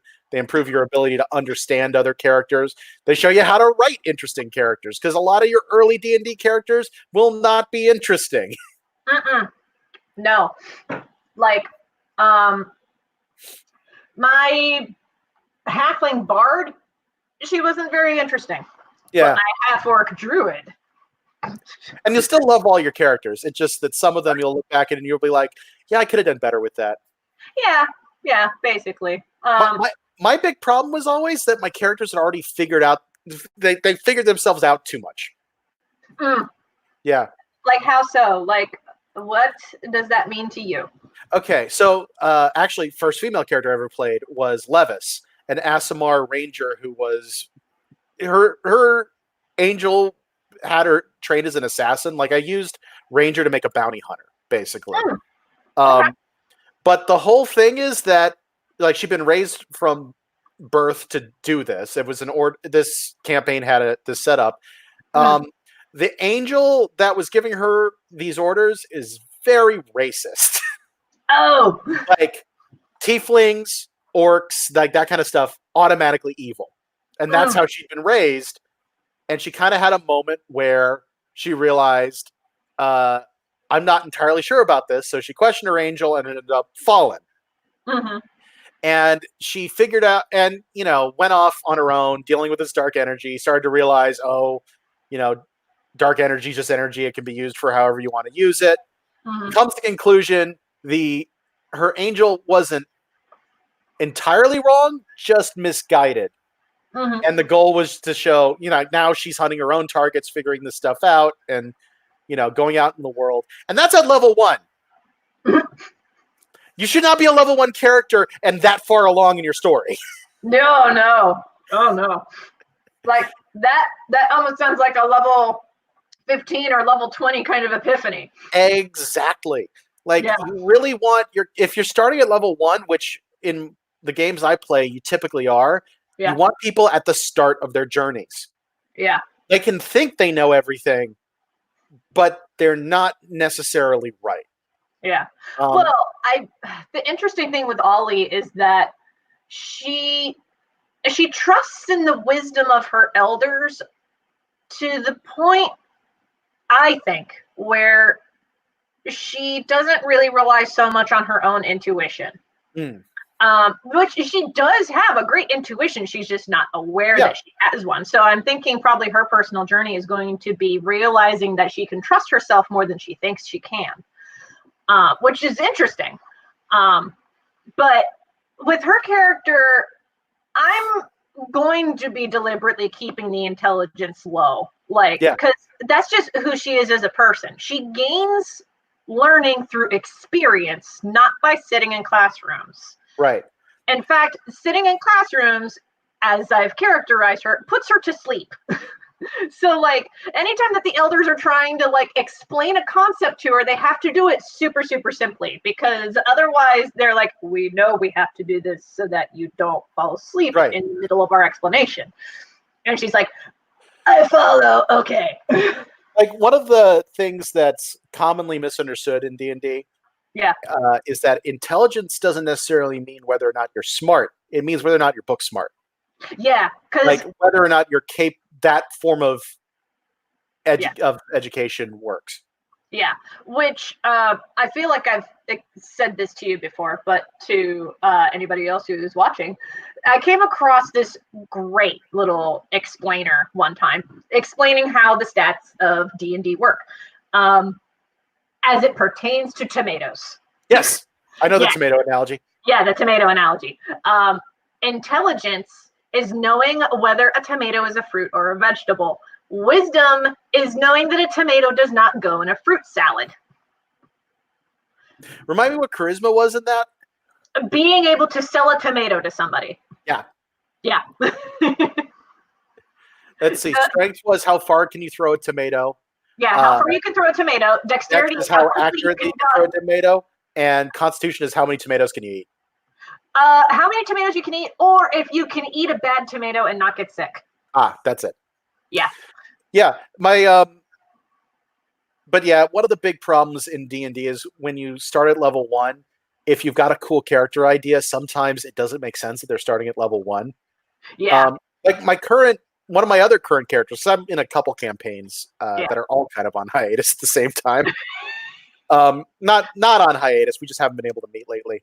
But That's the nature of D&D groups. I have a guy named Venix who is kind of an experienced mercenary. Mm-hmm. But we started the campaign at level 1, and he was already an experienced mercenary.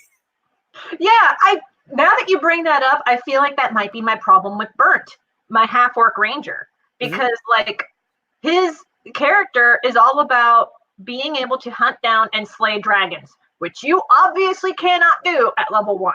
Right. He slew his first dragon 5 years ago. He's level 1. You know how much XP you get from that dragon? Yeah. Yeah, shit like that. Like, that's a level 20 kind of a characterization or something. Exactly. It's and with Venix, thankfully, it ended up kind of working out. But like, it's something it's one of the things that's been great about Blue, the little orphan Annie with magic, because she is at the start of her journey. She has no idea what's going on. She's a child. That's one of the great things about children characters. Well, one of the things that's been great about it, like, my character almost died in the second thing. Oh my god. And one of the things that's great about playing Blue is when I came up with her character, part of the idea was, okay, she's high charisma. That's typically, oh, you're a fast talker, or you're super hot. Like, that's usually the two ways it's taken. I'm like, I'm going to play this character as adorable so she can get away with stuff without meaning to. Yes. What's been weird about it, and again, look at me. Yeah. I'm not like 12-year-old little girl with dimples adorable. But role-playing that character, the other players in real life are like, we have to defend this girl we have to. And I'm just like, this is the first time the charisma stats worked in real life. Yes. It's fantastic. I had that situation with Ollie too, because there was a moment relatively early on when Ollie first meets all of the other player characters that one of the player characters says something, and Ollie's like, that was really passive aggressive, and I really don't appreciate that kind of energy in this room. And then goes on. I love it when that kind of stuff happens. To which afterwards the player was like, oh my god, Ollie must be protected. Yes. I'm weirdly good at creating those characters where everyone's like, I love them and I must protect them from anything. Yes. One of my favorite moments in the campaign I'm running is, so very early on, there was an airship crash. That was actually the very first mission. It was my very first time doing a DMing for a real campaign. And so I made a lot of mistakes with that. But it started off with an airship crash. Like, the players were all going to be going to this city to start their career as adventurers. They basically signed on with an adventuring collective. Ooh, yeah. Yeah, which, by the way, great thing for a DM to do. It's actually a really good idea. Yeah. Why are your players, getting together and staying as a team? Because you signed up together. Yeah. Like, you got headhunted, basically. But so they're on this airship, and behind the characters is this tiefling family, and this adorable little tiefling girl who's kind of like looking over the bench at them and things like that. One of the characters is a negligent father, which you're like, what's up, Elion? But very complicated story there, but like, a lot of guilt for it. Basically, an army deserter and couldn't go back home because of it. Oh. But saw this kid, and immediately, like, that player locked onto that kid. So the airship crashes.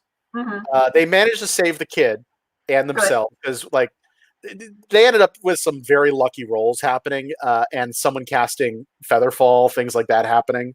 Yeah. I really didn't want to kill the character, so they had a mage with them, like an NPC character, and who had cast Featherfall and saved them and like managed to survive. Yeah. But what's great is that like they all became very protective of this kid for the duration of this. Yeah. The best part was the fighter, who was kind of crazy, gave the kid a hatchet until they could get away and like figure all this out. And they get attacked by bandits who are involved in bringing down the airship. They take out all the bandits, and then the negligent dad walks back into the airship to find the kid, who I was like, she's been hiding. She doesn't know who's coming. She's going to pop out and swing the axe. By the way, no one could touch this guy. Like, he went out in this fight. He is the guy with the shield, and he just, like, kind of tanked and took everybody out and did not get taken down. Level 1. Oh He's walking back there. Kid rolls a natural 20. Oh my god! Nails him with this hatchet. Oh my god! And it's like, and the player was just like, I'm not even mad. I'm impressed. And she's like, I'm sorry. She's like, you're fine. Like, good job. Oh my god! It's like, okay, there was this scenario where I was in another campaign, same DM, different campaign, Yeah. and I was playing my Dragonborn Barbarian character, Mata Baharata, but you can call him Dicky. That's his character voice. But he has like 3 wives and 10 kids, and 2 of his wives and 8 of his kids are on the road with him in this circus. And first campaign installment, his wife and one of his sons gets kidnapped into this cult. And the great thing is that, like, as the party is like getting ready to infiltrate, we have a member of the party who's a changeling.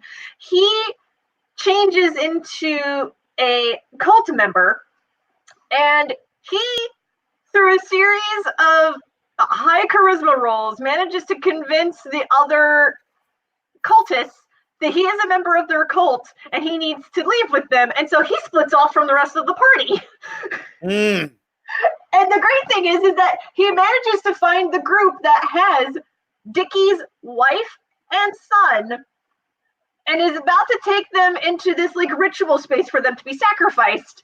And the cultists basically indicate to him, because they're talking in a culty language, they're not talking common, but they indicate the wife and the son, and they're like, choose one and you may have the honor of sacrificing this person. And the changeling's like, oh shit, I can only pick one. And he picks Dickie's son, Gus. This is relevant to the next part of the story. So he takes Gus and the 2-part, and then they both manage to escape. The changeling drops the cultist for him, and he's like, hey, it's me, Dickie Jr. Dickie Jr., I need you to listen to me. And the kid's like, I'm Gus. And it's like, whatever, you all look alike. Which is great for a changeling to say. Oh, man. Yeah, what? A changeling with prosopagnosia. That'd be amazing.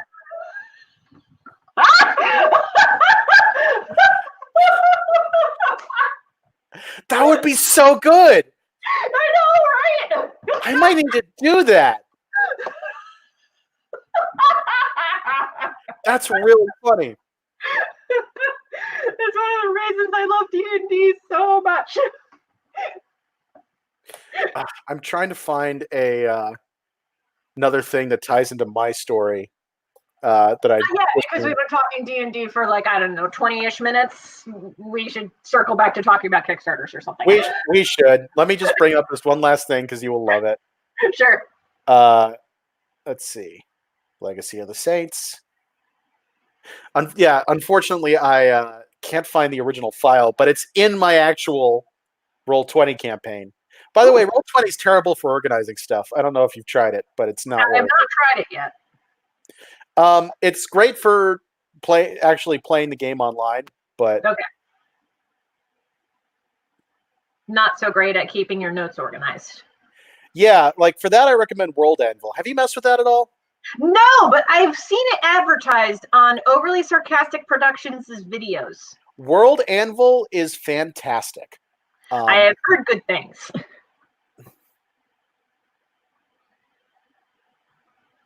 Items. There we go. Okay.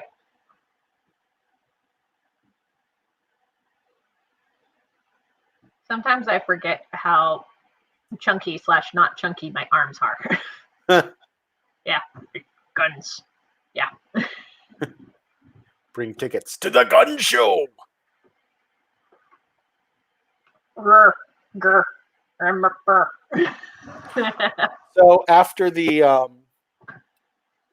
incident I told you about, and they finally saved her, like the next campaign, they got this note. Dear Ulundo, thank you for saving me and my mommy and daddy. I love you. Sorry I hit you with an axe. That's adorable. Isn't that great? That's so precious. Yeah, I wrote that with my offhand using a pastel thing. Also, the character's name was in cursive because the mom wrote that. All right. Back to KickStarter. Back to Kickstarters. Yeah, because we talked about D&D long enough, but like this is what happens when D&D talk comes up. It just does. It just does. Like the instant that you discover that your fellow conversationalist also plays D&D, you just suddenly talk about it for like a half an hour. It's true. One of the things that came up with that was someone was talking about how they've done studies and the memories people form while playing D&D are real memories, like as if they'd happened to you. So it makes sense.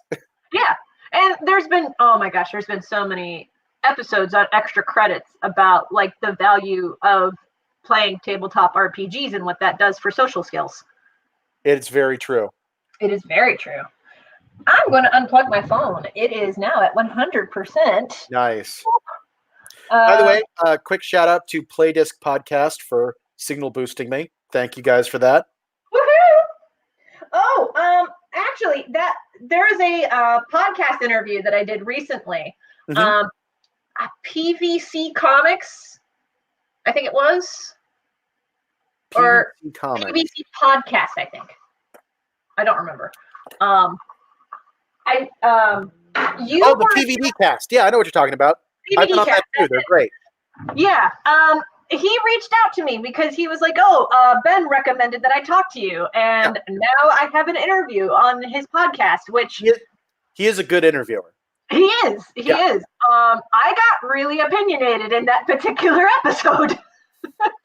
But I'm a really opinionated person. So it happens. Like it was funny because he caught me off guard because he found stuff that I did a while back, and I'm like, oh wow, you did your homework.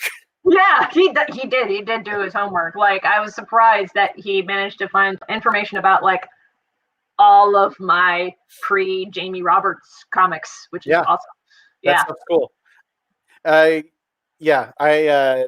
He's a good interviewer. I'd love to work with him again at some point. Oh, I would too. Yes. If he is watching right now, he's interview us both at the same time. It's true. Yeah. Come to think of it, do you know of any reviewers who've seen your stuff? Reviewers?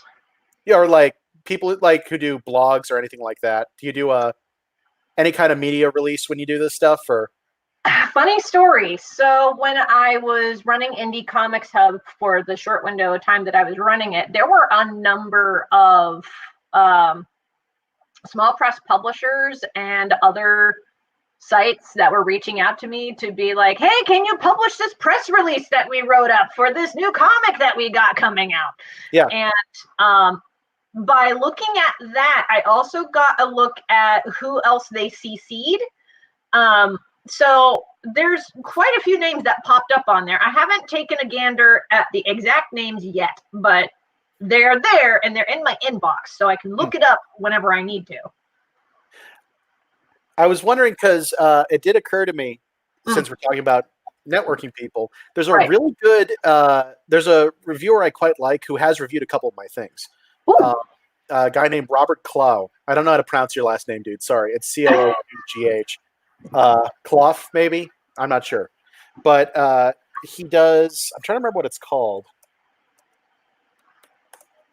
But like he reviewed my book, and there's a quote I've been using from that in all my press. Good. Yeah, he's but yeah, he's a very fair reviewer. Okay. Like it's one of those things where he, like in mine, he always kind of gives me a little trouble about my art because my art's not my strong point. But But your writing is your strong point. Yeah, but the thing is, everything he says completely fair. It's not like he's being hostile or anything like that. High-low comics, that's what it is.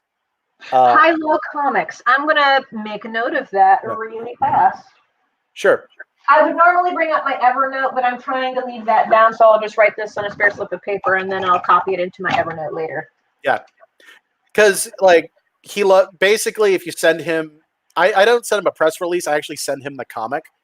But if you do, there's a chance he'll review it. Awesome. It's highlowcomics.blogspot.com, and high is spelled out H-I-G-H. And low is L-O-W. How do you spell that again? HIGHLOWCOMICS. Got it. .blogspot.com. Yeah. I highly recommend his stuff. He does part of what helped me was he does a monthly thing on every September he does a thing on CCS creators. Ooh, okay. Yeah. And so he hits a lot of them, and that's actually how I found out. He did an anthology that I was in, and I pretty much completely agree with what he said about my entry. Yeah. So I was like, cool. When I get a book, I'm sending him a copy and see what happens. And I did. And I've been reusing a quote of his ever since.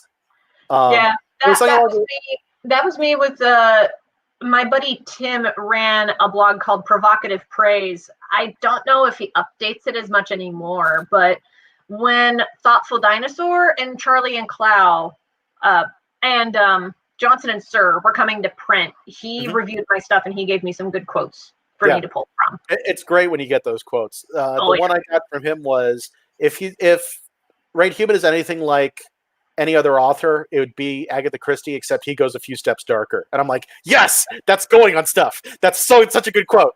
Yes, that's just cut out all the part where it's like the art's kind of shaky, and I'm like, cool, yeah, let's get past that. Well, you're right. There is something to be said about selectively picking words for what to put in your blurbs that you put in your book. Oh, absolutely. Like that's part of the game. Yeah. But one of the things I respect about him is, like, I sent him the stuff. He's not going to pull punches, but what he says is going to be accurate. It's going to be fair, and it's going to be the whole picture. Like, I really like how he does reviews. Yeah, that's good, because the last time that I had a comic get reviewed, it was when I was part of a Facebook group that I'm no longer a part of. But in this Facebook group, they were doing this thing where it was like, you're going to get paired up with another creator who's also in this forum, and you're going to review each other's comics. Right. And I got one dude, and this dude looked at the case of the Wendigo, and for one thing, he got the names of my characters wrong, which is never a great sign of a reviewer. For another thing, he was only interested in seeing the demon form of one of my characters and ignoring everything else. And I'm like, that's not the point of this story. So, not group reviews. I'm sorry, you're making me think of 90s kids.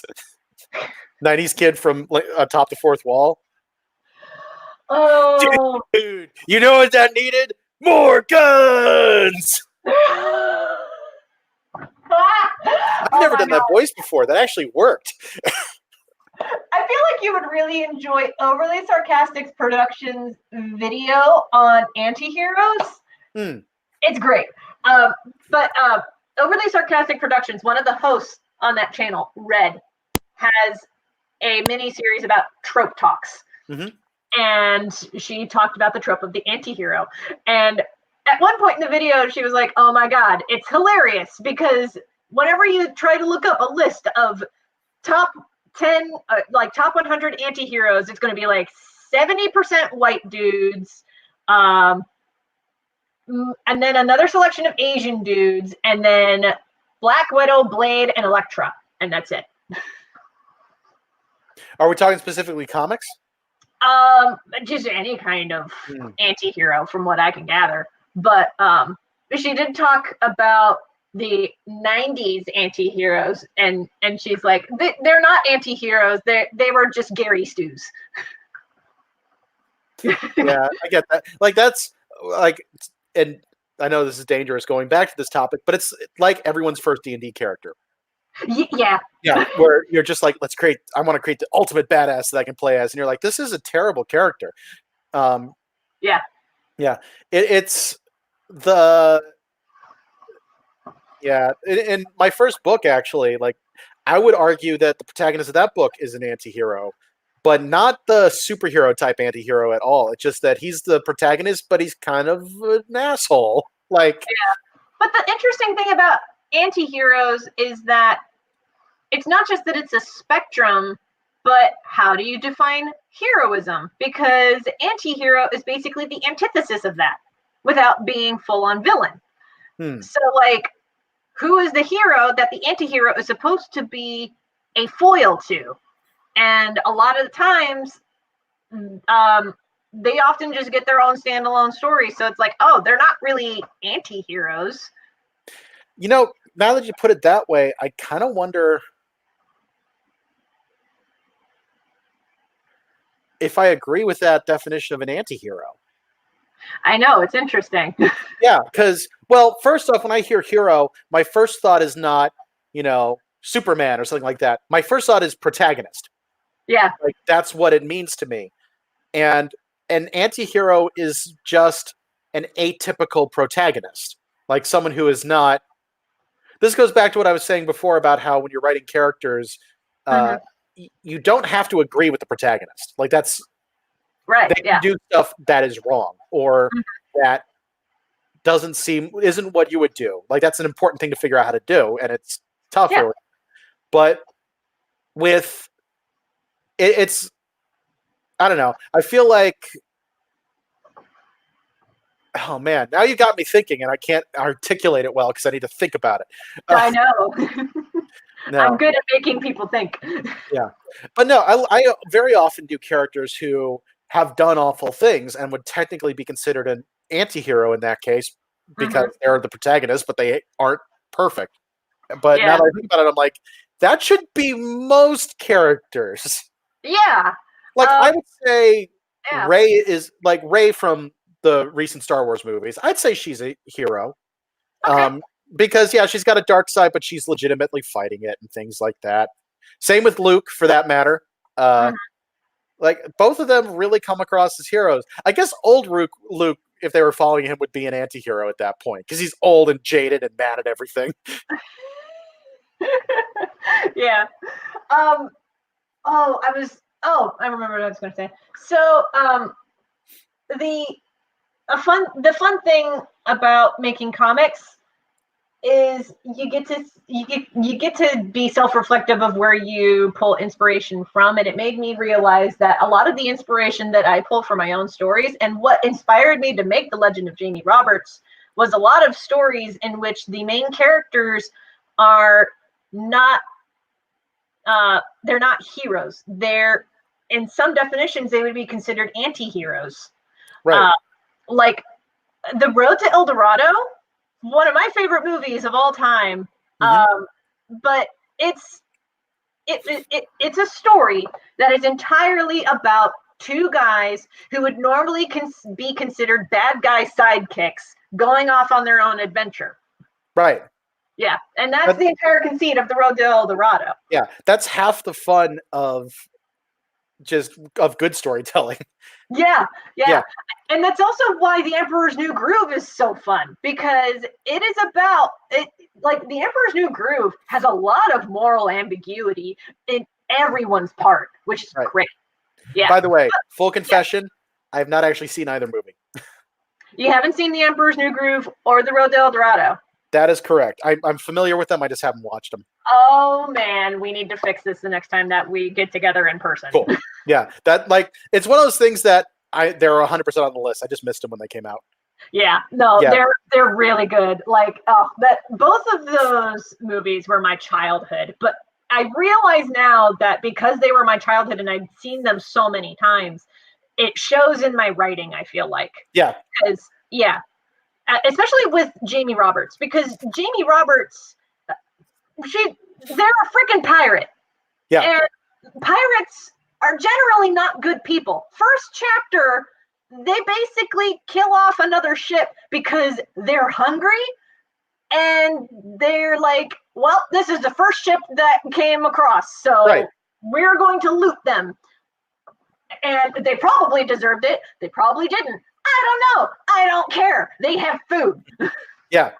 Like one of my goals when I'm writing is to make characters where even when they do bad stuff, you're kind of rooting for them. Like they're sympathetic.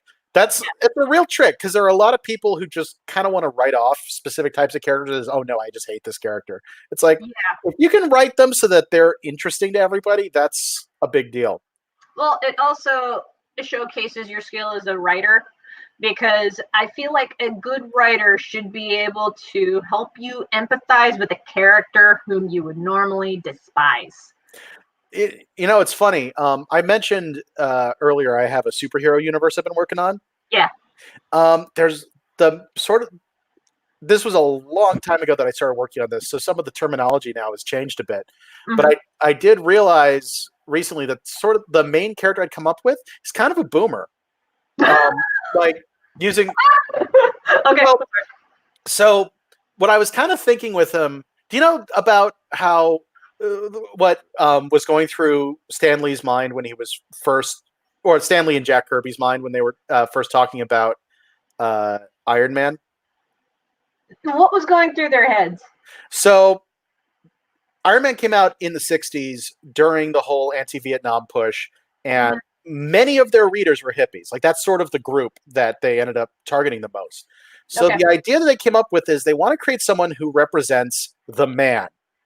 Like Tony Stark is a rich dude who is, makes his money off weapons and, is sort of the antithesis of everything this specific group would like. They said, we want to make this guy, but we want to make him sympathetic. Yeah. And that's sort of what I was thinking about with this character, where it's very much where superheroes are kind of a blue collar thing for a lot of people. Mm-hmm. He's a second stringer anyway, and he's non-union. Which this is all union and non-union. That's how a lot of it ends up working. Okay. So he is one of the scabs who works when like there's a superhero strike and they need somebody. Mm-hmm. But I was thinking, like, I'm making this guy like prejudiced, but trying to make it realistic prejudice, like not frothing at the mouth prejudice, just there are specific groups that he's uncomfortable around and things like that.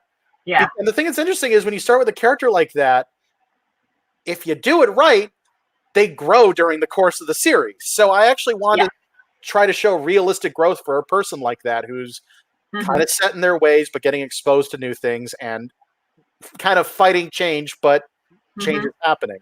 And I'm like, that kind of thing, when you can pull that off, can be really interesting.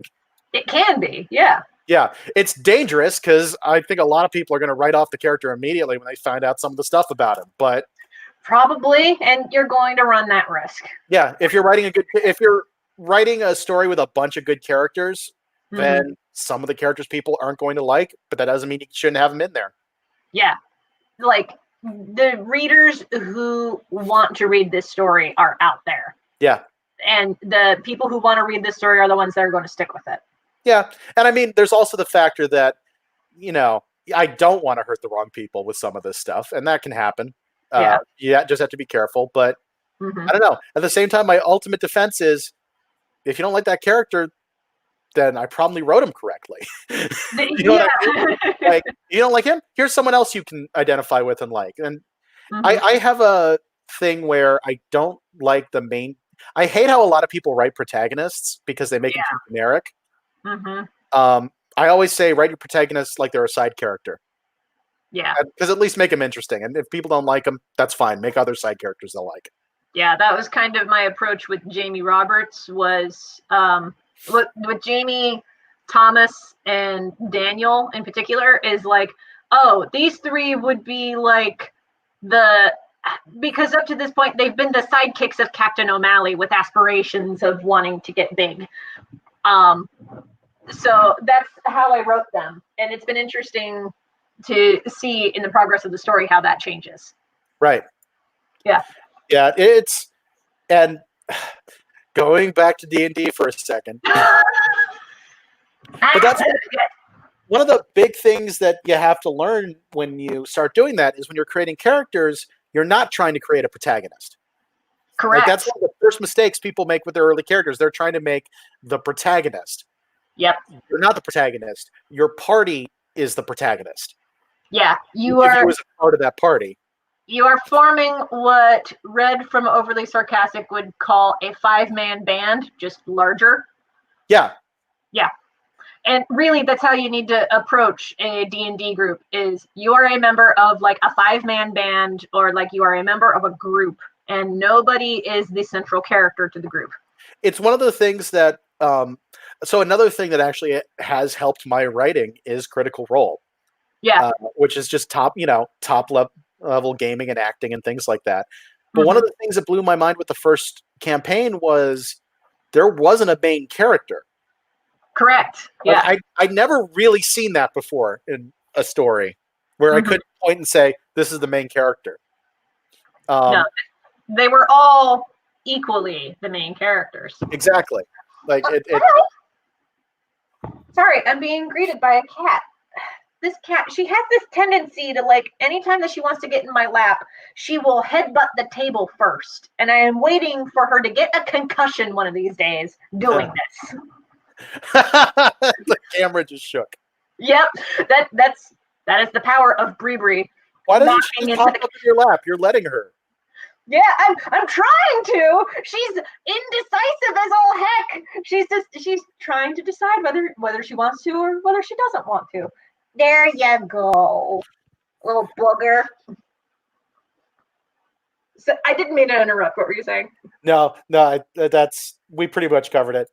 Okay. What are your other influences when writing?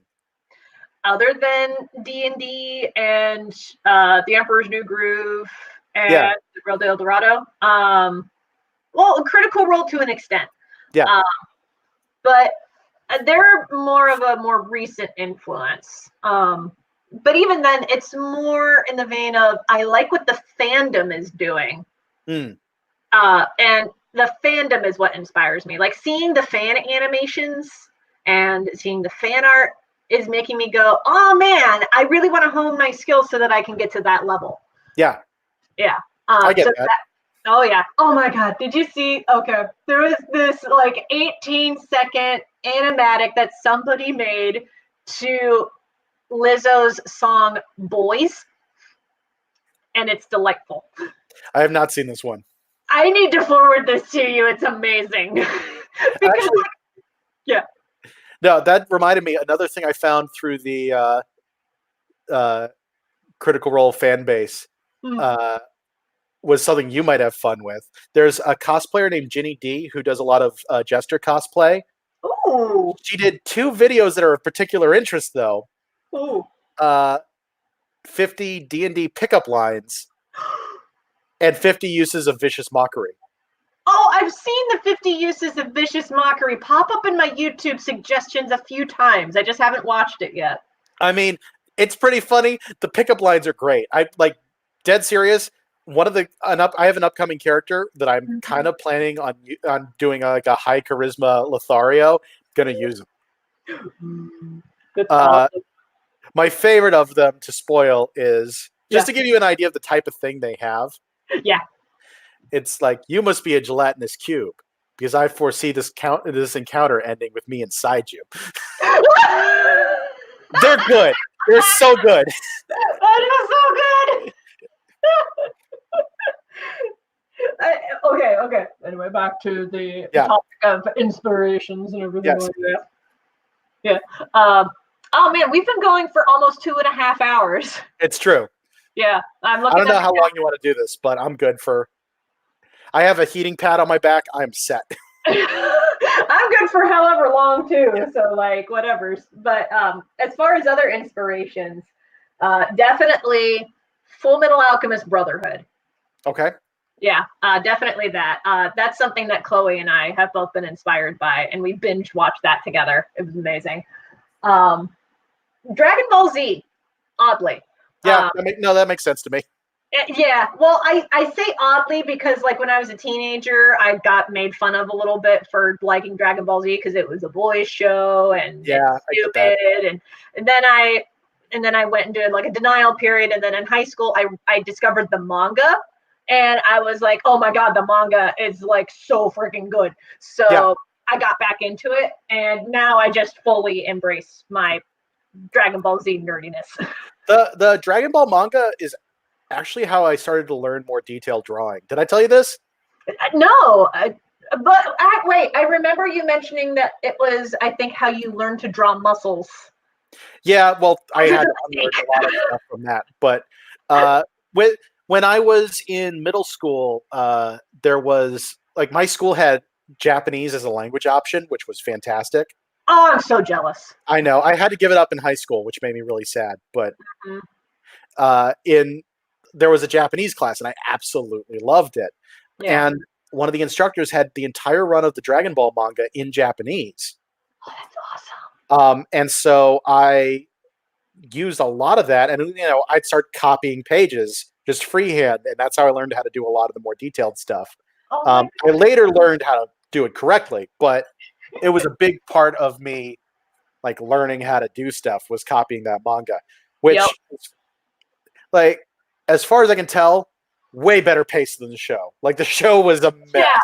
Oh my god. Well, part of the reason that the show is paced the way that it is because they wanted to try to keep with the pacing of the manga, but the problem with the manga is that it came out in weekly serials. Yeah. And which is normal for manga, but yeah. It's normal for manga, but the problem with that is that I think the issue was when they were making it for TV, they had to do daily episodes for the weekdays. Right. Yeah, so they had to stretch the story out as long as they possibly could to like adapt the comic that had just been published the weekend before. There was a one of my classmates in middle school pointed out something about that show that I still think about a lot. Which is what? Where they're like, you ever notice that they'll ask that question at the very end of the show and then immediately answer it in the teaser for the next show? Like, will Frieza get big? Tune in next time for the next episode of Dragon Ball Z. Next time on Dragon Ball Z, Frieza gets big. Yeah. Oh yeah, I noticed that. The funny thing is, I was getting the Dragon Ball Z Kai DVDs before I was getting the original, or not the original, but like the orange box set Dragon Ball Z episodes. I heard that's good. Yeah. Kai is great. If you want to cut the filler shit, like just watch Kai. It's good. Although it is really jarring to see the change in animation quality in a single episode. Because like, especially later on, like in the Cell Saga in particular, the episode in the original run where Cell and Future Trunks, or Perfect Cell and Future Trunks are fighting, in the original run, that episode was animated by one studio, and then the sequel episode was animated by a different one. In Kai, what they did was they cut the filler parts of both episodes and jammed them into the same episode. So it's jarring as all fuck to see like this gorgeously animated fight scene and these like well-rendered faces, and then like after the commercial break, suddenly it's like vomit. It's a little like marathoning early Avatar: The Last Airbender before they kind of settled on a style. Like, have you seen that? Kinda, yeah. Yeah, like there's that episode, I think it's when they meet the Kyoshi warriors for the first time. the tribe of all women warriors with the face paint. Yes. But there's like him running from a giant sea monster, and the animation gets crazy. Oh yeah. I love. I remember that episode. I need to watch that series again. I miss it. I need to finish that series because It's good. yeah. I have not seen, I think, the last season of Korra, but Okay. yeah. Have you watched any of Korra? No. I Definitely wanted to, watch all of Avatar before you watch Korra. that's what I was trying to do. Is I wanted to watch Airbender first before jumping into Korra. That's a good way. Like, I'd recommend Avatar for a lot of people interested in fantasy storytelling because Oh yeah. they're really good at getting the pacing right, good character arcs, things They're like that. also good at visual storytelling Yeah. because I've seen some now that I've caught up with a good chunk of the story. I've seen some of the visual storytelling cues that they use in some of the episodes, especially the later episodes, and I'm looking at it and I'm like, this is masterful. Like, Yeah, no, they were good. yeah, they were very good. Like there was a scene, and I don't think I've seen the episode in which this happens, but there is an episode in which Zuko is looking into a prison cell and the bar is separating his face. And in one shot, you see one half of his face and the narration says one thing. And then in the next bit, it shows the other half of his face in a different narration. And I'm like, oh, this is so good. This is so good. Yeah, no, they man, that series really knew what it was doing. They did, yeah. And then they made a movie. And then they made the live action movie. I haven't seen it and I won't. I'm not going to see it. Yeah. Man, it's that was a bit of a storytelling influence for me. Same. You know, that actually, before I did D&D, that was one of the big influences in how I wrote female characters, actually. Because they do a really good job with it. Oh, yeah, they did. Yeah. Oh, yeah, they did. Oh, man. Other influences. Lately, Neil Gaiman's been affecting my writing a lot. Neil Gaiman is so good. It's frustrating, though, because I remember going to Phoenix Comic-Con back in, like, 2013, 2014, and being with a bunch of other, like, pros in the comics field, and they apparently decided to take turns shitting on Neil Gaiman's writing. And I'm like, well, this is not a conversation that I want to be a part of. And yet I felt like, because I was new to the scene at the time, that I had to engage. Yeah. But I was mostly being the Neil Gaiman defender in that particular conversation. Right. And like, I realize now, and this is a pro tip for folks listening out there, if you're listening on a conversation amongst your peers and they're stating something that you disagree with, you are allowed to walk away. Like, you are allowed to go off to another conversation to try to find your people. Yeah. Yeah. I am very much in the camp of you like, I don't have to like what you say, but I'll defend to the death your right to say it. That's sort of my type. That also doesn't mean that I have to listen to it. Exactly. Like, that's part of freedom of speech, is freedom to choose what speech you listen to. Exactly. Yeah. I'd be interested to know what they say. Like, I can definitely bring up a couple complaints about Neil Gaiman stuff, but the chief among them was his main characters are too passive. But like, yeah.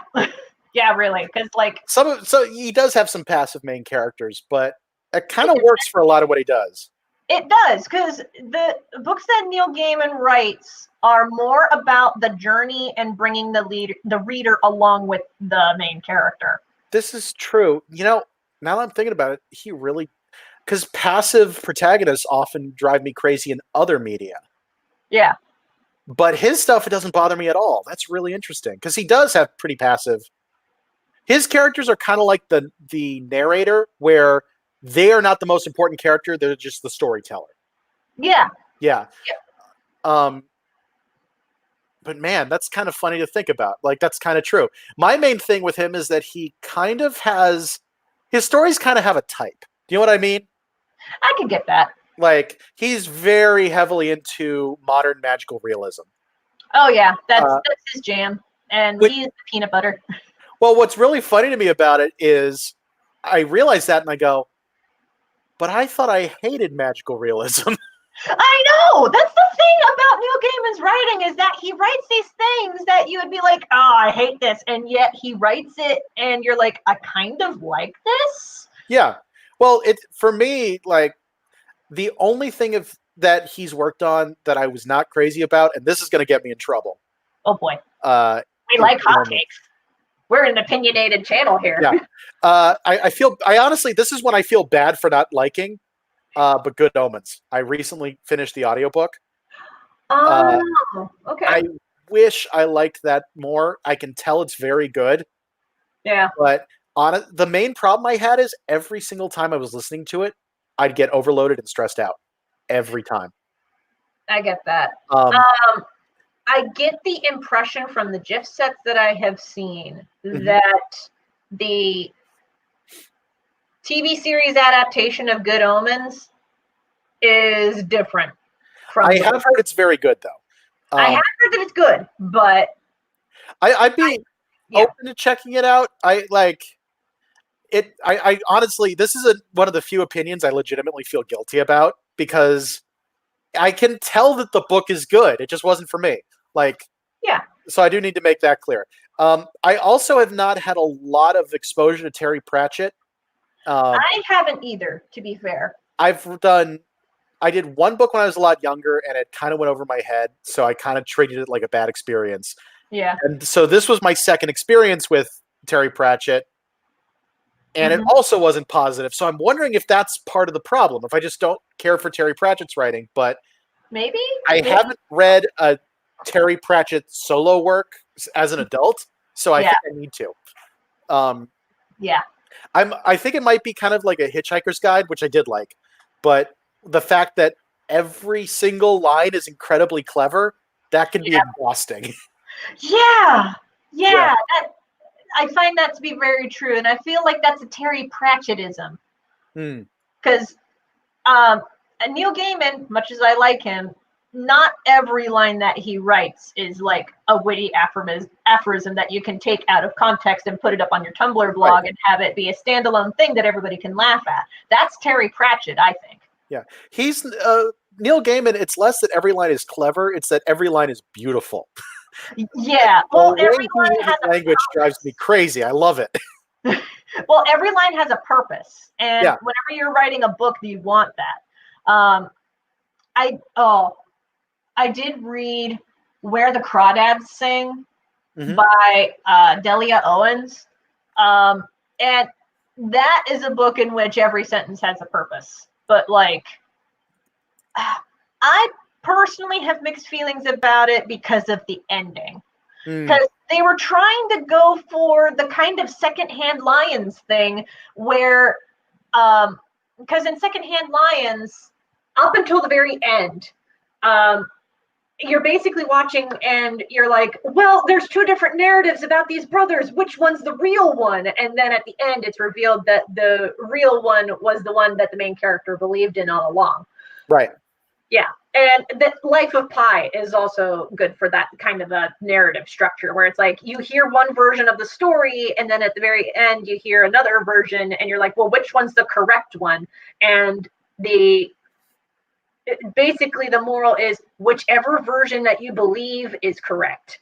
Yeah. It's the one that is correct. They were trying to do that with Where the Crawdads Sing, and it was kind of clumsily delivered. Yeah, there's a rule I remember being taught when I was studying film in college. Yeah. They said when you're coming up with this stuff, even if you're leaving the ending ambiguous, as the creator, you have to know what the true answer is. If you don't, then both will sound fake. Yeah. I am a huge fan of ambiguous endings, but I've always thought about that. There's have you seen The Babadook by any chance? I have not.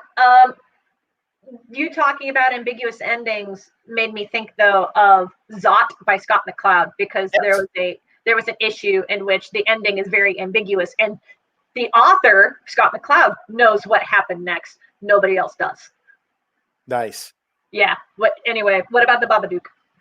Well, I can't say without spoiling the ending, and I think it's a very good ending. Spoil it. I don't care about Are you spoilers. sure? Okay. So the whole time with the Babadook, the story is that it's a single mom with a kid with like some kind of behavior issue. Like he's just constantly acting up. And she's exhausted all the time. Like you can tell she's not sleeping, things like that. Mhm. And during the course of this, she and her son start getting haunted by this creature from a weird, scary children's book called The Babadook. Okay. Great psychological horror, very sparse special effects, which is the way you want to do something like this. Yeah. But there's this whole thing about the Babadook trying to get her to murder her son. Ooh. What I really like about this is two things. Towards the end, like she's been having issues with like dental pain and things like that. Like you kind of see that. Okay. And at one point towards the end, like after she started to go completely crazy, like I think she just killed the dog. And she actually reaches into her mouth and pulls out a rotten tooth. Oof. And things start to change after that a little bit. It ends with this thing of they manage to subdue the Babadook. It lives in their basement, but they figured out how to, cohabitate with it. Okay. And there's this moment at the end where she's finally having like a nice time with her son, and he does a magic trick for her and like pulls a rabbit out of a hat or something like that. Mm-hmm. And the whole time I'm watching this, I'm like, okay, here's what I think happened. She's been going crazy because she's had this toothache that she hasn't had time to take a look at, and it's been keeping her from sleeping. Yeah. The ending of this, she has lost her mind. She did kill her kid, but this is her imagining the world as it is. But that's not the literal interpretation of what happens. Okay. It's just what I like to think happened. It's similar in. Have you seen Joker? No, I haven't. Very good movie, worth seeing. Not a superhero movie. Like Okay. it's uses the mythology, but it is absolutely not a superhero movie. But one of the fun things at the end of it is there's a possible implication that none of what you saw actually happened. That it's just him telling the story to somebody. Well, it is a Joker movie. Exactly. But whether or not it, like, most people I've talked to think it did happen. Mhm. But I like that they kind of threw that little bit of ambiguity right at the end. Yeah. Like, maybe not. There's a little bit of ambiguity in my series, honestly. Like, I like ambiguity though. So where is the ambiguity in your series? well, obviously it's called The Letters of the Devil. Yeah. And it's all about people getting these letters from someone named L who knows these deep, dark secrets about them. Mm-hmm. And when I originally came up with the series, my big thing was you never find out who L is, which is not the case. Each book has a different L, possibly. You don't know. But one of the things I really wanted was, are these people just kind of getting lucky with some of this stuff that they found it and were able to send the letters to the right people at the right time and it's making all these things happen? Or is there something bigger happening that the name implies? Mm. And I really have been trying to skate that line where it's not entirely clear. Like, there's sort of this idea that the concept of L is bigger than the actual perpetrators of L. Maybe there is a devil in this world that's making all this happen. Maybe it's these people, and I want that to be a little ambiguous. Or it could be like a Dread Pirate Roberts situation where there's like multiple people operating under the same title. Yeah. You don't know. And I that will take some very good writing to pull off. That's Agatha Christie level stuff. Yeah. One of the But things. you know the answer, correct? Yes. Okay. One of the things I love. DM answer. Yeah. Yes. Good DM answer. I will know the answer. But yeah, one of the things I also like to point to Agatha Christie for a lot of stuff like that, because here's what I don't get about Agatha Christie. Okay. She's the one who standardized the formula for writing mysteries. Like, there were other mystery writers before her. She standardized the formula. People copy her stuff constantly, even when they don't know it. Yeah. Here's what I don't get. Okay. Why aren't they copying some of the brilliant solutions she came up with? She does some, like, she was one of the first to do unreliable narrators, where it turns out the person telling you the story actually did it.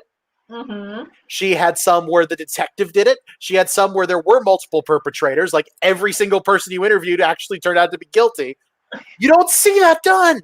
They Yeah. copy every other thing she did. Why aren't they coming up with the fun solutions? I don't know, man. I look to that kind of innovation all the time. And admittedly, that stuff's hard. I don't know. It's really hard to do. I get that it's... But if you stick with it and you outline it properly, you can pull it off. It's true. Yeah. Mystery is the hardest genre I've written in. And comedy... Comedy is what? The scariest. Oh, yeah. It can be. I found comedy to be both the easiest and hardest genre to work in. Yeah. Weirdly, because you and I were talking about romance earlier, and romance to me is relatively easy. Because the nice thing about romance as a genre is that you have all of the story beats that you need just in the characters. You don't need to come up with like an inciting event or anything like that, because the characters do it themselves. Yeah. Like, that's one of the places where I was getting in trouble. Because, well, like, in something like Jamie Roberts, it's an ongoing series, and you started them at the crush stage in the first one. At the what stage? The crush stage. Okay. Where there's attraction there, but they haven't done anything about it. I don't think. Yeah. Well, the action is basically we're on the lookout for another ship so that we can raid them. Right, but no, I'm talking about Jamie and, I'm sorry, I'm bad with names. Thomas and Daniel. I think Thomas is the one that they both kind of have a crush on each other, but they haven't said anything about it yet. Yeah, that's what I'm talking about. That's a great place to start, because then you can start kind of little moments happening, building the relationship. Yeah. I kind of got into trouble because there are two relationships in this comic. Ooh. And both of them are already in progress when the story starts. Mm-hmm. So I'm skipping, how'd you guys meet? And, like, who asked who out first and things like that. Although in flashback that happens with one of them. But that's part of the tricky thing with a lot of those romances. Like, it's why I had to go back and rewrite that first one, because I was like, these guys need to be in a relationship because of things that happen. But I haven't actually developed what that relationship is. Yeah. And, like, that's where I kind of got into trouble. So, also, like, a lot of romance is written with the two characters not really liking each other at the beginning. Oh, I find that trope obnoxious. Yeah. It done right, it's good. But it can be hard to do it right because it has become such a cliche. Yeah. They do it pretty well in... did you ever watch Young Justice? No, but I did see somebody made a... Wait, hold on. Young Justice.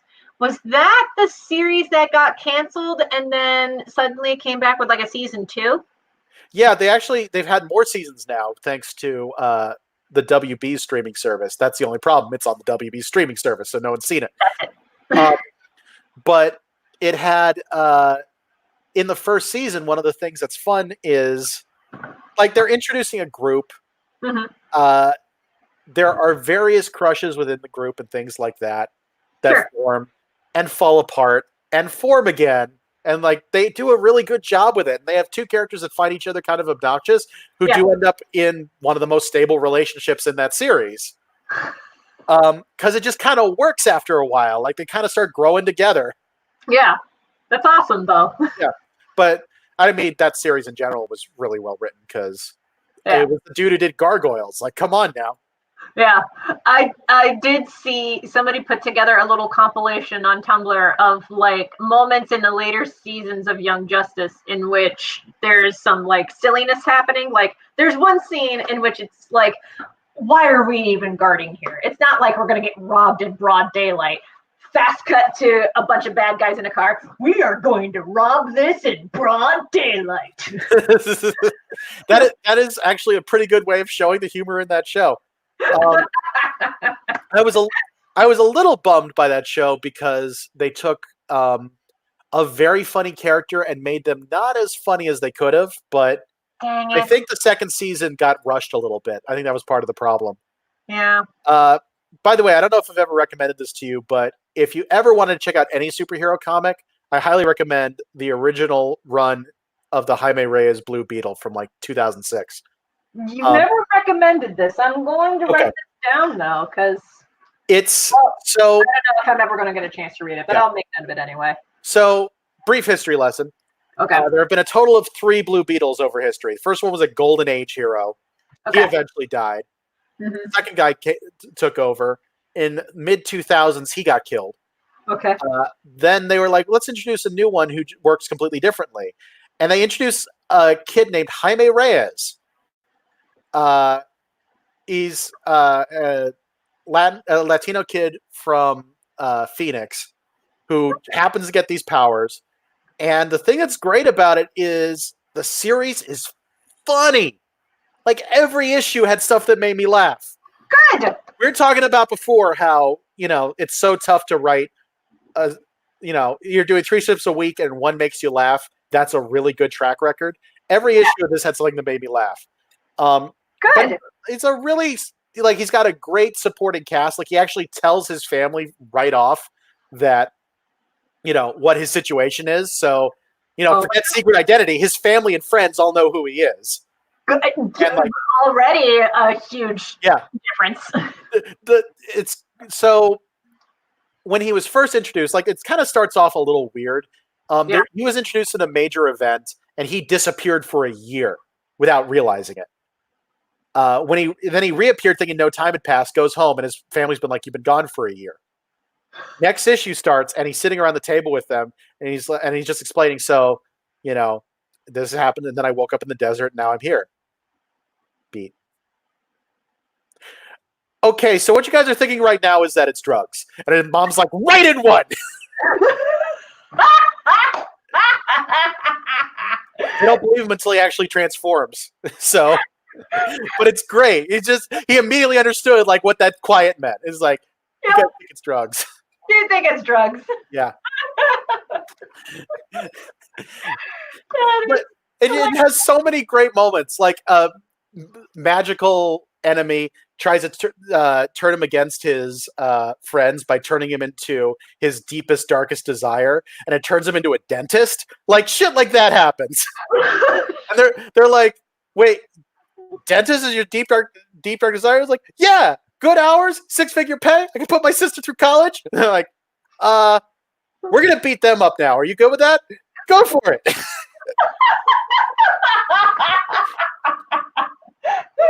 I love this series. It was written by John Rogers, who's mostly done film stuff, TV stuff. He did the show Leverage, which is one of my favorite shows of all time. Yeah. But yeah, highly recommended. You can also, if you want more information on it, look up the Linkara review. He's how I learned about this because this is one of his favorite comic series. Awesome. Yeah, good stuff. Okay, we have talked for 2 hours and 45 minutes. Oh, dang. That's about how long your streams usually run, right? Are you good to keep going or should we call it? We can call it here. We can go for another 15 minutes, round it out to an even 3 hours or whatnot. Why not? Sure. Why not? I'm good for that. Yeah, I'm good for that too. I just need to take these out of the room. So. While you're doing that, I'll go back to doing the Kickstarter pitch. What's your thing? We're both talking about. Up on that here. Let me put the website up on the screen so that people can see it really fast. While Cool. Okay. All right. We're here celebrating both our Kickstarters launching today. Starting with mine, because that's the one that's on the screen now. We are doing a Kickstarter for The Letters of the Devil 2, The Legacy of El, a mystery. First one was a whodunit. This one is a bit more of an amateur detective. It's interesting. All about Melina Quint, a college student studying the original case from the first book, who ends up investigating a friend's suicide because it was apparently inspired by a letter received by the antagonist from the first book. If you haven't read the first book, that's okay. There are options on the Kickstarter to get both books as a package deal. And those books will be discounted from their final sale price by a few bucks because I did what I could. We are currently sitting at 3 backers and 143 out of 2,000. So good start for the day. And I will now toss it over to Kelsey. You know, you've talked about your story a couple of times already, and I haven't even talked about Jamie Roberts yet, or what my Kickstarter is all about. So I'm going to do that super fast. Yeah. And you're sitting at 106 out of 530. But what? Yep. How the 106. How the frick did that happen? Hold on. I need to see this with my... Oh, my God. Yep. Wow. Yay! Thank you, guys. Oh, my gosh. Thank you, guys, gals, and non-binary pals. It's amazing. So, okay. Anyway, yeah, that's a Thomas. I'm writing that down. That's a Thomas Sandersism. I can't claim that as an original thing. Yeah, but it's a great line. It is. It's a great line. Sorry, go ahead. Yeah, The Legend of Jamie Roberts is back on Kickstarter for Chapter 2 because Chapter 1 was already successfully funded on Kickstarter. So The Legend of Jamie Roberts is the story of a genderqueer pirate and their 2 best friends treasure hunting in a land full of dragons. If you missed your chance to get Chapter 1, you can get Chapter 2 by backing this campaign at this URL along the bottom of the screen here. And Chapter 2 is just a continuation of the story. So in Chapter 1, they find the unfinished treasure map. In Chapter 2, they find work and they begin their exploration of this new fantastical land that they have not been inside yet. So lots of that happening all at once. Also, there's a lot of lore drop. So if you're into fantasy lore, then that's your jam. And it is your peanut butter. But there's Kelsey, other rewards too. Well, I didn't mean to interrupt. What were you saying? I was about to tell you to talk about the other Kickstarter rewards. Yeah. So the rewards, besides Chapter 1 and Chapter 2 in print, there are also commissions available, like a lot of commission slots available. There's original pages from the production of the comic. And there's, let's see. Well, if you're a patron on Patreon or a backer on Ko-fi, Ko-fi, you're going to get a Jamie Roberts sticker in your reward package for free. That's just something I like to do for all of my Patreon peeps and Ko-fi backers is I throw a little something extra in your reward package because y'all are awesome for double dipping, as it were. But I'm always up for, because the thing about running a Kickstarter is you can add rewards. So if there is a reward that you want that you don't see on the campaign, just hit me up and I can see about adding it in there for you. Good stuff. By the way, are some of these rewards song title puns? That's on purpose. Okay, I thought so. I caught Take a Page and Scrying Eyes. Yes. There are others that I didn't catch. Part of it is song title puns. Part of it is I like to keep the reward titles thematic to the Kickstarter that I am running. Yeah. On my first Kickstarter, because so this is a trick I learned for when you're creating a group of characters, like an ensemble cast. Yeah. If you find a series of things to if you find a series that already exists of some kind, then if you use that in your head when sorting the characters, it makes it a lot easier. Each of my characters was sorted by the 7 deadly sins and the 7 heavenly virtues. So I named all of my all the tiers for that after one of the sins. Ooh. In this one, I couldn't quite do that because I didn't have really a hard and fast list. I was kind of thinking of some of the major arcana, but I didn't have like 20 characters. So yeah. I decided not to do that. But I did refer to like each of the things is named after someone. It's indicative of someone in the series. Like I have the thug, the scholar, the thief, the successor, the fugitive, the spy, things like that. That's awesome. Yeah. Now, it doesn't tell you very much at all about what the pledge actually does. You have to read the description for that. But although I will say the top pledge option, which is $200 on your campaign, on my campaign, is just L. I love it. Yep. By the way, I actually didn't check. What is the highest thing on your campaign? Highest thing on my campaign is 140. Shine that orb. Yes. And Shine That Orb is a reference to the magical object that they find in chapter 2. Okay. Yeah, it's I always think it's a good thing to have those higher level ones, because even if you don't get any of those, if the option's there, you won't get them if the option's not there. Yeah, exactly. So a shout out to my comics fans who do pledge that high, because I do have fans that do pledge that high.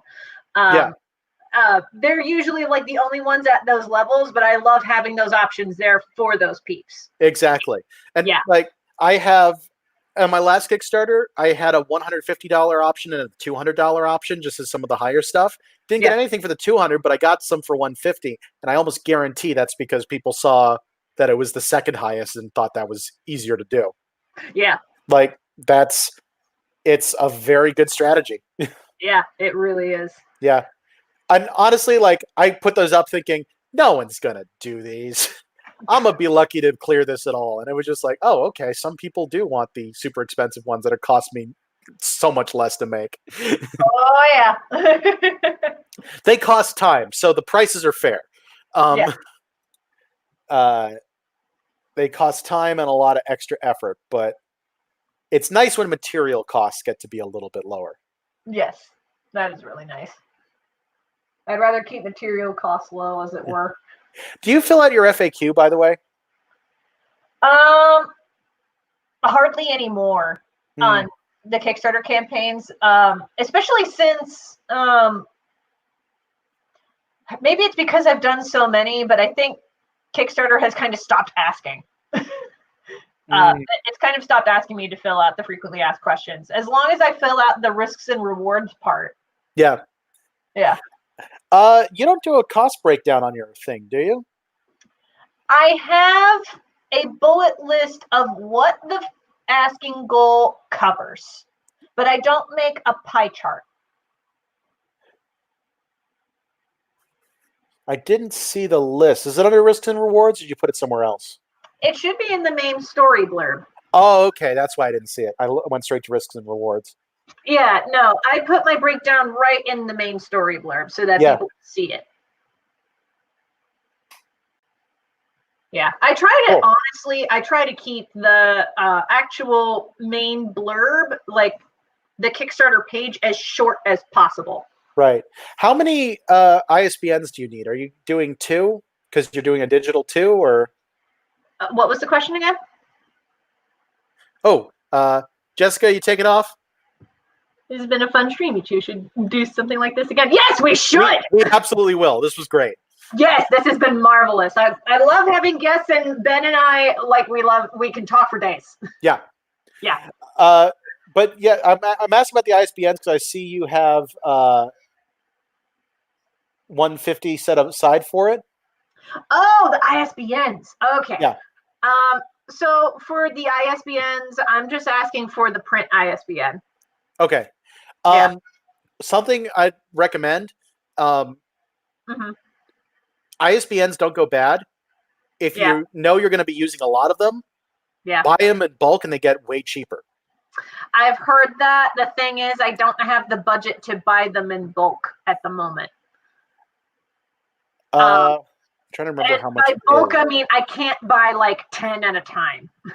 Right. Yeah. But the thing is, when you buy them 10 at a time, their individual cost plummets. Yeah, I get that. I just, unless I feel like upping the asking goal on Kickstarter to like $1,000 or $2,000 in the same amount of time, which Yeah. I don't feel like doing.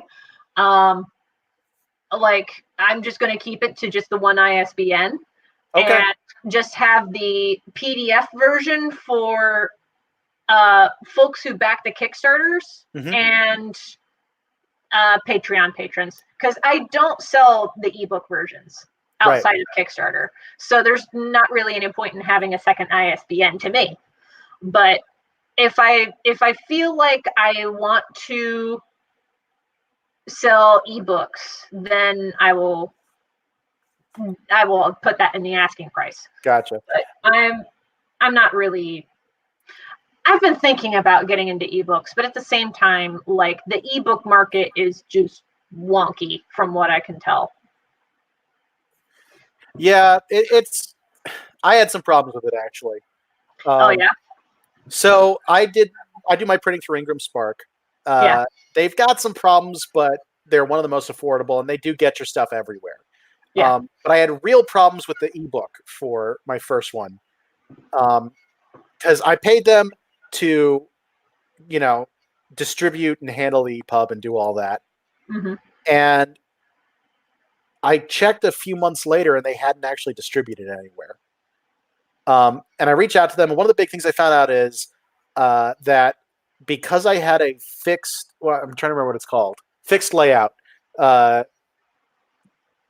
EPUB, because it's a graphic novel, you can't really reflow everything Right. the way you can with text. They said that as a result, they do not send it to Kindle, which is in their rules. I just missed it. hmm But there are at least two other major ebook vendors that I wasn't showing up in, and I was supposed to. So I said, "Hey, what's up with this?" And they said, "Oh, this is actually our mistake. Let us fix this." And it still took them a few weeks to actually get me distributed, where they'd originally told me I was supposed to be months ago. Yeah. Funny thing, I went over to Kindle Direct Publishing just to get on the Kindle. Yeah. They were so much better. Like all the stuff that people say about Amazon, I get. Yeah. But It's honestly one of the reasons that like I want to get into like prose and nonfiction and things like that, but Yeah. I don't want to deal with Amazon. yeah, and I get that completely. Yeah. I will say KDP is really good. They have like they gave me a free program that allowed me to make something other than an EPUB. It's a Kindle specific format, Okay. but I was able to do some formatting stuff that was impossible with an EPUB. Like Wow. my 2-page spreads formatted as a 2-page spread. Ooh. That's like, that's huge. That is huge. And EPUB can't really do that well. Okay, that's good to know. Because Yeah. I haven't worked with EPUB before. I mean, I have InDesign. I've made my own EPUBs with some of this Oh, stuff, and it can be okay. a nightmare to figure out. Okay. This program made it incredibly easy, made it look good, made it flow the way I wanted it to. It only works for Kindle, but it was a big improvement. I also get less of a cut, but they have there are a couple advantages. They let you set the price higher than if you ask for a bigger cut. They basically have two payment options at the base level, Okay. where you can get either 30% of royalties or 70% of royalties. Okay. But with 70%, there are some restrictions. Like you are responsible for some taxes and fees in other countries. Mhm. You have, I think the most you can list the price for is $10. Okay. And when I did the math, I realized, getting 30% royalties back, not only is that more than I would get than the other one because of all the fees and, there's less uncertainty, but it also is more than I'm getting through the distribution with Ingram Spark, who's sending me all these other places. Mm-hmm. So, yeah, Amazon's got problems, but I mean, they work really well. I hate to say it. So, hold on, let me make sure that I understood the way that you phrased it. So, when you did the math, you discovered that the 30% royalty rate earned you more than the 70% one because of the fees and everything associated with it. Yeah. That's fair. There is an additional option they have, KDP Direct.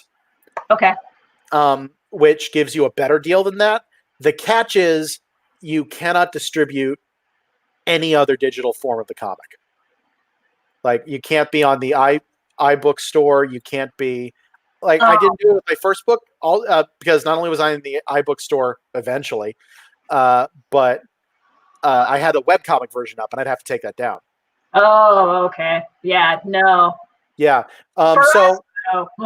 But yeah, it's not mandatory, but you do get a better cut if you're exclusive with Kindle. Okay. Huh. Yeah. Interesting. So they got options, and you don't need an ISBN. They will provide their own number. Huh. Yeah. I think you can also get ISBNs through Ingram Spark, but I got them separately because I could get them in bulk. Yeah, you can get them in bulk, and odds are it's probably cheaper if you get them yourself. Yeah, I kind of figured that the trick was going to be I was going to get them in bulk, and then like I'll work the price that I paid for those ISBNs into each of my Kickstarters, even though I've already paid the money. Yeah. Yeah. All right. Well, I think it's a good time to call it. We are officially at 3 hours. Yeah. Oh my gosh, we are at 3 hours. Holy dang. And I have a content cat in my lap. This is true. It's very true. And so I'm not going to be getting up anytime soon, but this is a good place to call it, I think. Sounds good. One last pitch. The Letters of the Devil, The Legacy of L is on Kickstarter until March 1st at 10 p.m. Eastern Time. The website for that is lotd-comic.com. It's the one right on the screen right there. Yes. And pitch for my stuff. Because we are both working on sequel stories, The Legend of Jamie Roberts Chapter 2 is now on Kickstarter. If you missed the first chapter, it is available as a reward for The Legend of Jamie Roberts Chapter 2. But it is the story of a genderqueer pirate and their two best friends treasure hunting in a land full of dragons. If fantasy is your jam, check out this URL on the screen right here, tinyurl.com/Jamie-chapter2. or CH2, and check out the rewards. My campaign ends sooner than Ben's. My campaign ends February 21st. Ben's ends March 1st. That's right. Yes. But the sooner that you jump on those rewards, the sooner that you can claim them, the sooner we meet our goals, and the sooner the project can actually happen. This is true. I'd also like to give a shout out to Jessica for staying in the chat with us this entire time. You are awesome for doing that. Sorry to steal your tagline, Kelsey. It's all good. But yeah, have a nice weekend too, Jessica. Thank you so much. That's right. And guess it's time for our sign-offs. Rock on, guys, and never stop drawing. Yes. Thank you so much for watching, guys. You are awesome.